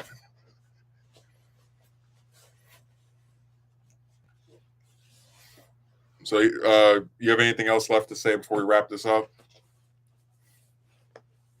Any further comments, statements, theories, thoughts? Because I felt kind of bad about not streaming on what was that Monday because I had this thing come up with this guy and talking to them and whatnot. So you got a feature length film length stream today, an end game level stream. Reality is often disappointing. I have to watch that. So I'm telling you, the MCU now is like a joke, but phases 1 through 3, they just kept building and building, and when you finally get to Thanos, one of the best movie villains ever, you understand why he's doing what he's doing. He's not invincible.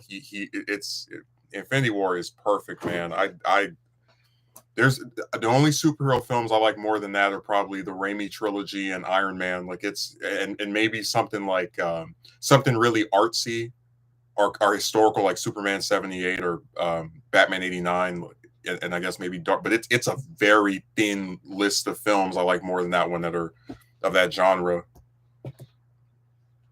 The build up, man, it was like I love that film.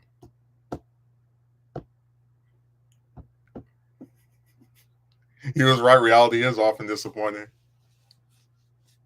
But remember, when the world seemed new, we thought things were going to be better and stuff was going to change and be of some great quality. But reality is often disappointing.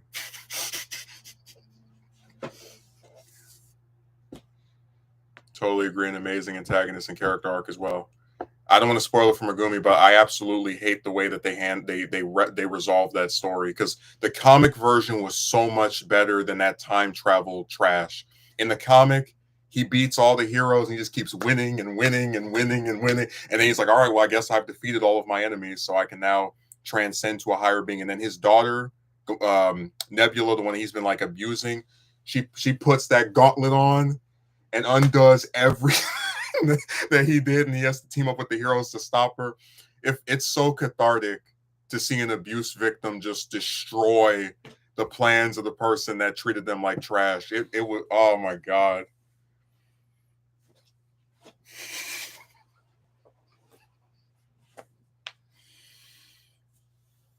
The comic version was great. The Endgame version not so much, but it is what it is.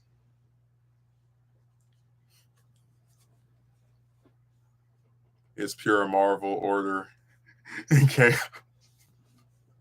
I just love how confident he was. Like, all right, I killed everybody, so now I don't even need a body anymore. And then while she's sitting there in her near death state, she puts that gauntlet on and does everything. Oh man, it was cathartic.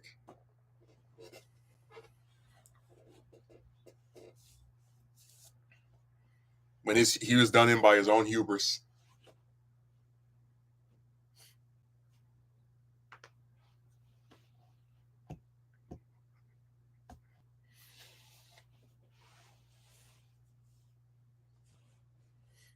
No,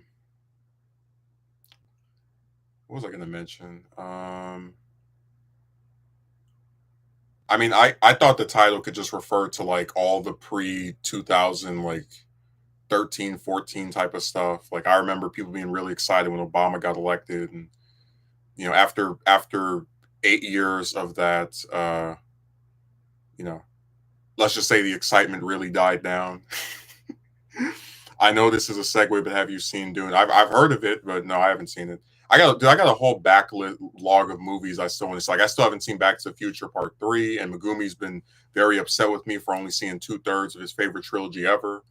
Um, I still haven't seen, Avatar 2, because they're so damn long and I've got so much other stuff to do. So I'm trying to squeeze them in there. I don't know, maybe I went to sleep at 12, woke up at 4. Maybe I'll just stay up today and just watch all this stuff. Hey, Jedi Master, have you seen the Marvels, the greatest superhero film of last year that was so terrific that it was actually the first MCU movie to ever flop, which I still couldn't believe. Like and I tried to explain this to Megumi because he's not an MCU fan, but there was a time where these films were making so much damn money that like Marvel and Disney didn't even know what to do with themselves. Like Iron Man 3, $1 billion movie. Uh, Captain America 3, $1 billion movie. Thor Ragnarok, $1 billion movie. Infinity War, $1 billion movie. Endgame, $1 billion movie. No Way Home, $1 billion movie. And then it's like you get to now, and Ant-Man 3 is supposed to be the movie that introduced their big main villain, right? Who actually now we're never going to see again because he beat up his girlfriend in real life. But it's like this film comes out and it can't even make 500 million, and now after that you get Guardians 3, which does really good compared to the rest of stuff, 800 million, but it still is like, I think it would have made $1 billion if it came out back when it was supposed to, before they fired James Gunn. So that only one movie does like decent or good out of these three, and then the Marvels comes out, it can't even crack like dude, this Captain Marvel, I didn't waste my time watching that, but it made $1 billion for reasons that are duplicitous, but it made $1 billion. The sequel to it can't even crack 250 million from what I remember. Not even 300 million. The first MCU flop ever. They never had a movie just completely fail like that before. In the what has it been, 15 16 years of making films, they've never had one just crash and burn like that. Like I'm old enough to remember when Spider-Man 3 came out and they said that was a failure from from like a critical standpoint, but commercially it made almost $900 million, which in 2007 was not small potatoes at all. So it's like, how did we go from that making almost 900 million back in 2007 to a 2023 superhero film not even making 300 million? And the budgets of these things just balloon and get bigger and bigger, but the revenue is decreasing and dropping at a rocket's pace, man.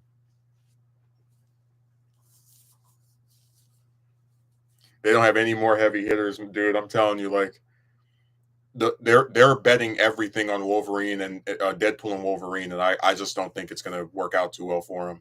Like, there's no way Hugh Jackman is going to stay on for 3 Deadpool movies or 6 MCU film. Nah, I think this is either his swan song or he's going to do maybe one more project before he's just done with that character, because he's been playing Wolverine since I was 2 years old. There's no way you're going to get more mileage out of him than that. No,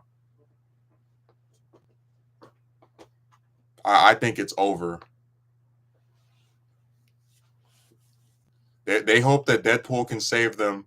I had a joke. I said that they're treating Wolverine, and Deadpool and Wolverine like it's the spirit bomb. Like everybody's gonna put their hand up in the sky, and the MCU is gonna be saved from all the energy from this one film. No. Mm-mm.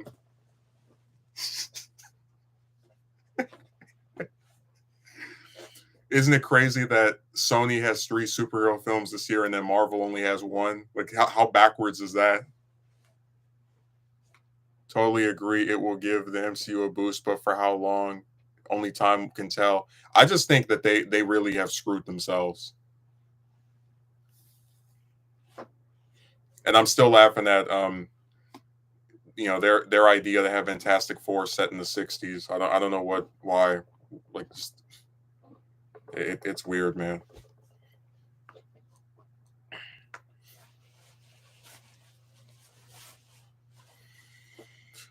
All right, you guys have anything left to say so I can wrap this one up, because I am getting kind of tired and I do have some errands to run. It is a typical normal Saturday. So do you have any further comments or statements to make? Speak now or forever hold your peace. This is the final stream. I'm not a stream kind of person. Imagine this is like the series finale stream where there's like no more and I reveal all these personal things and I expose who everybody is and just completely just shut the door on the way out.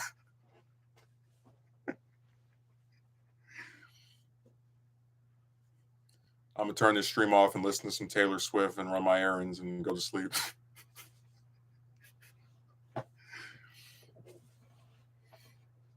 Dude, that lady is everywhere. I feel like I can't go one day without hearing something about her or seeing it's nuts. That was actually a fun joke I had with my friend. I said I'm going to start asking out celebrity women, and the joke is that when they don't respond or reject you, nobody says, "Oh, if you had just done this." Like, they have a conspiracy theory that the Democrats helped her boyfriend win the Super Bowl, or I guess his team win the Super Bowl, so that she would endorse Biden. It's like, how would they even be able to make that happen? Did they Did they pull some puppet strings and make the other team play like crap? It's stupid.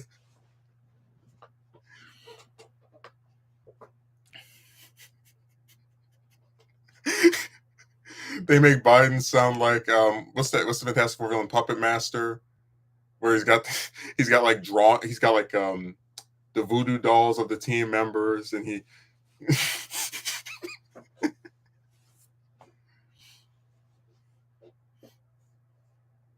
she's everywhere. I saw one news story that they're going to make a documentary about her and her boyfriend fell in love. I'm like, you did a documentary about this lady last year for that era tour, whatever that thing was called. What new stuff is going to be updated from something else that's coming out not even 2 years later?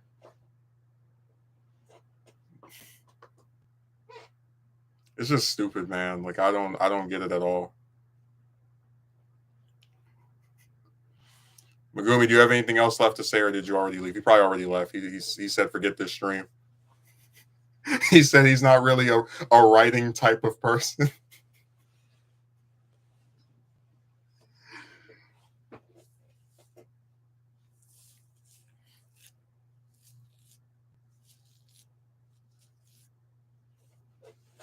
Man, that was the one mistake I made when I asked her on last, was it 2 Mondays ago, do you actually want to hang out with me? And she said that she was up to doing it or okay with doing it. I should have said, if we hang out, we can't go as friends, right? We're going as enemies. I forgot to say it. I because we had practiced that line on that other stream. I was like, oh, I damn.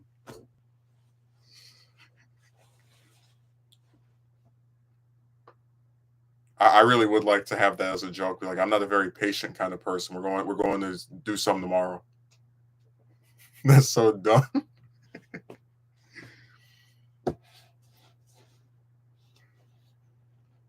I mean, if you want someday. I was like, "Are you busy on Saturday? You mean March 2?" It's like, "Yeah." I'll check my schedule. I'll let you know. And guess what? No update. Now it is March 2, and there's no.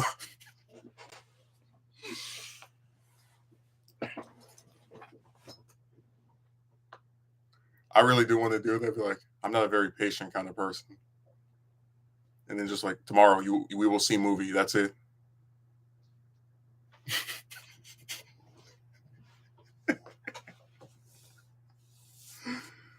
God, I really thought if you ask somebody something far enough in advance, right, there's a higher chance they can do it because it's like, you get multiple days to make sure that nothing clashes or collides or whatever. But no, they can screw it up too. And my favorite thing is like now that they've cut everybody's hours, we all theoretically have even more free time, and she still can't do it. So it's stupid, man. Hey, Jedi Master, you got anything else left to write before we wrap this up? So that makes too much sense. So of course that's not going to happen. But you get my point, right? That like now we have more free time because we're not they've cut our hours. So it's like you're still gonna play this game.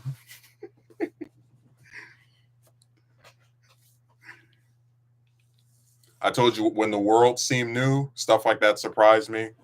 Now you just go, yeah, that's what they do.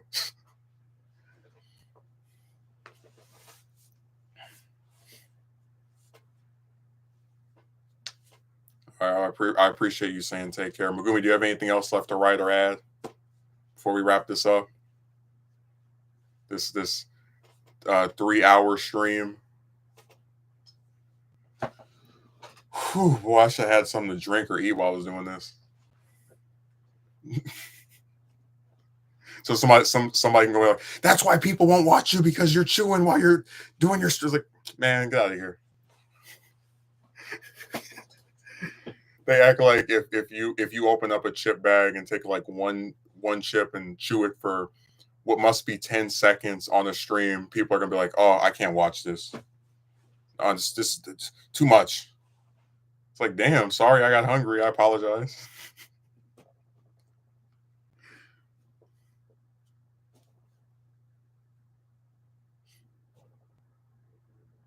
Speaking to one who didn't respond back, and when they show up online and still don't bother responding.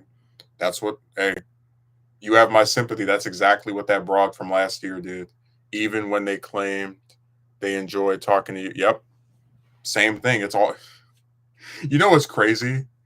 They make me feel like Nostradamus. Like you don't even have to be some big wizard expert to just know how these chicks are gonna act because you've seen them do the same stupid stuff over and over. Like it's not you we don't even have to like pretend we're good at predicting things. We just know what they're gonna do before they do it because it's always been the same crap over and over again, you know? And isn't that sad? Because everybody always says they're so different from each other. It's like, according to who? Certainly not the reality of life.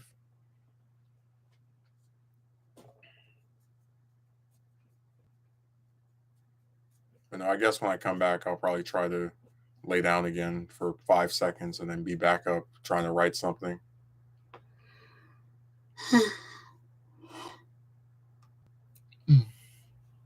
One promised to talk on Valentine's Day. The day arrived and she never came up. Big surprise that was, huh?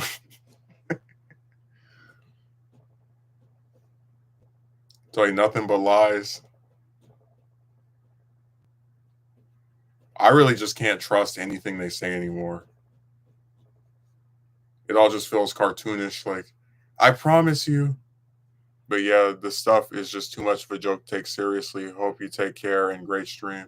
Oh, I'm glad you enjoyed it. I tried to make up a little bit for what happened last Monday because I kept saying one of these other days of the week I was streaming. I just stuff kept coming up, and with them cutting my hours, I was trying to do some job search related, nonsense. Where you know what I'm talking about, where like the days where you're not working still feel like work because you still have to drive here and go on there, and just all the little loop de loop type stuff that we do to survive is what I'm getting at.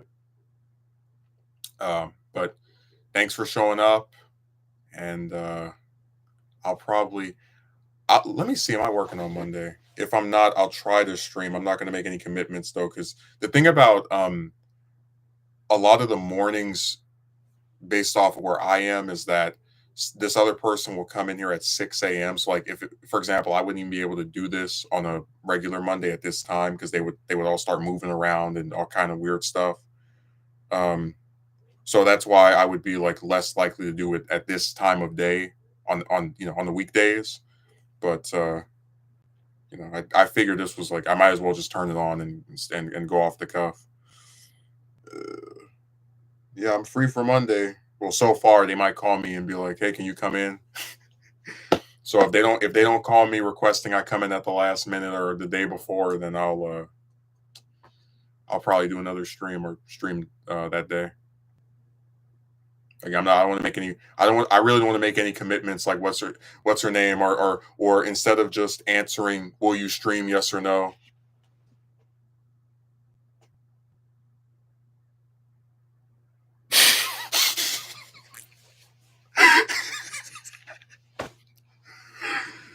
Oh man, it's a sad day in like modern society when people they can't even just. I'm not even going to comment. I've done left to say.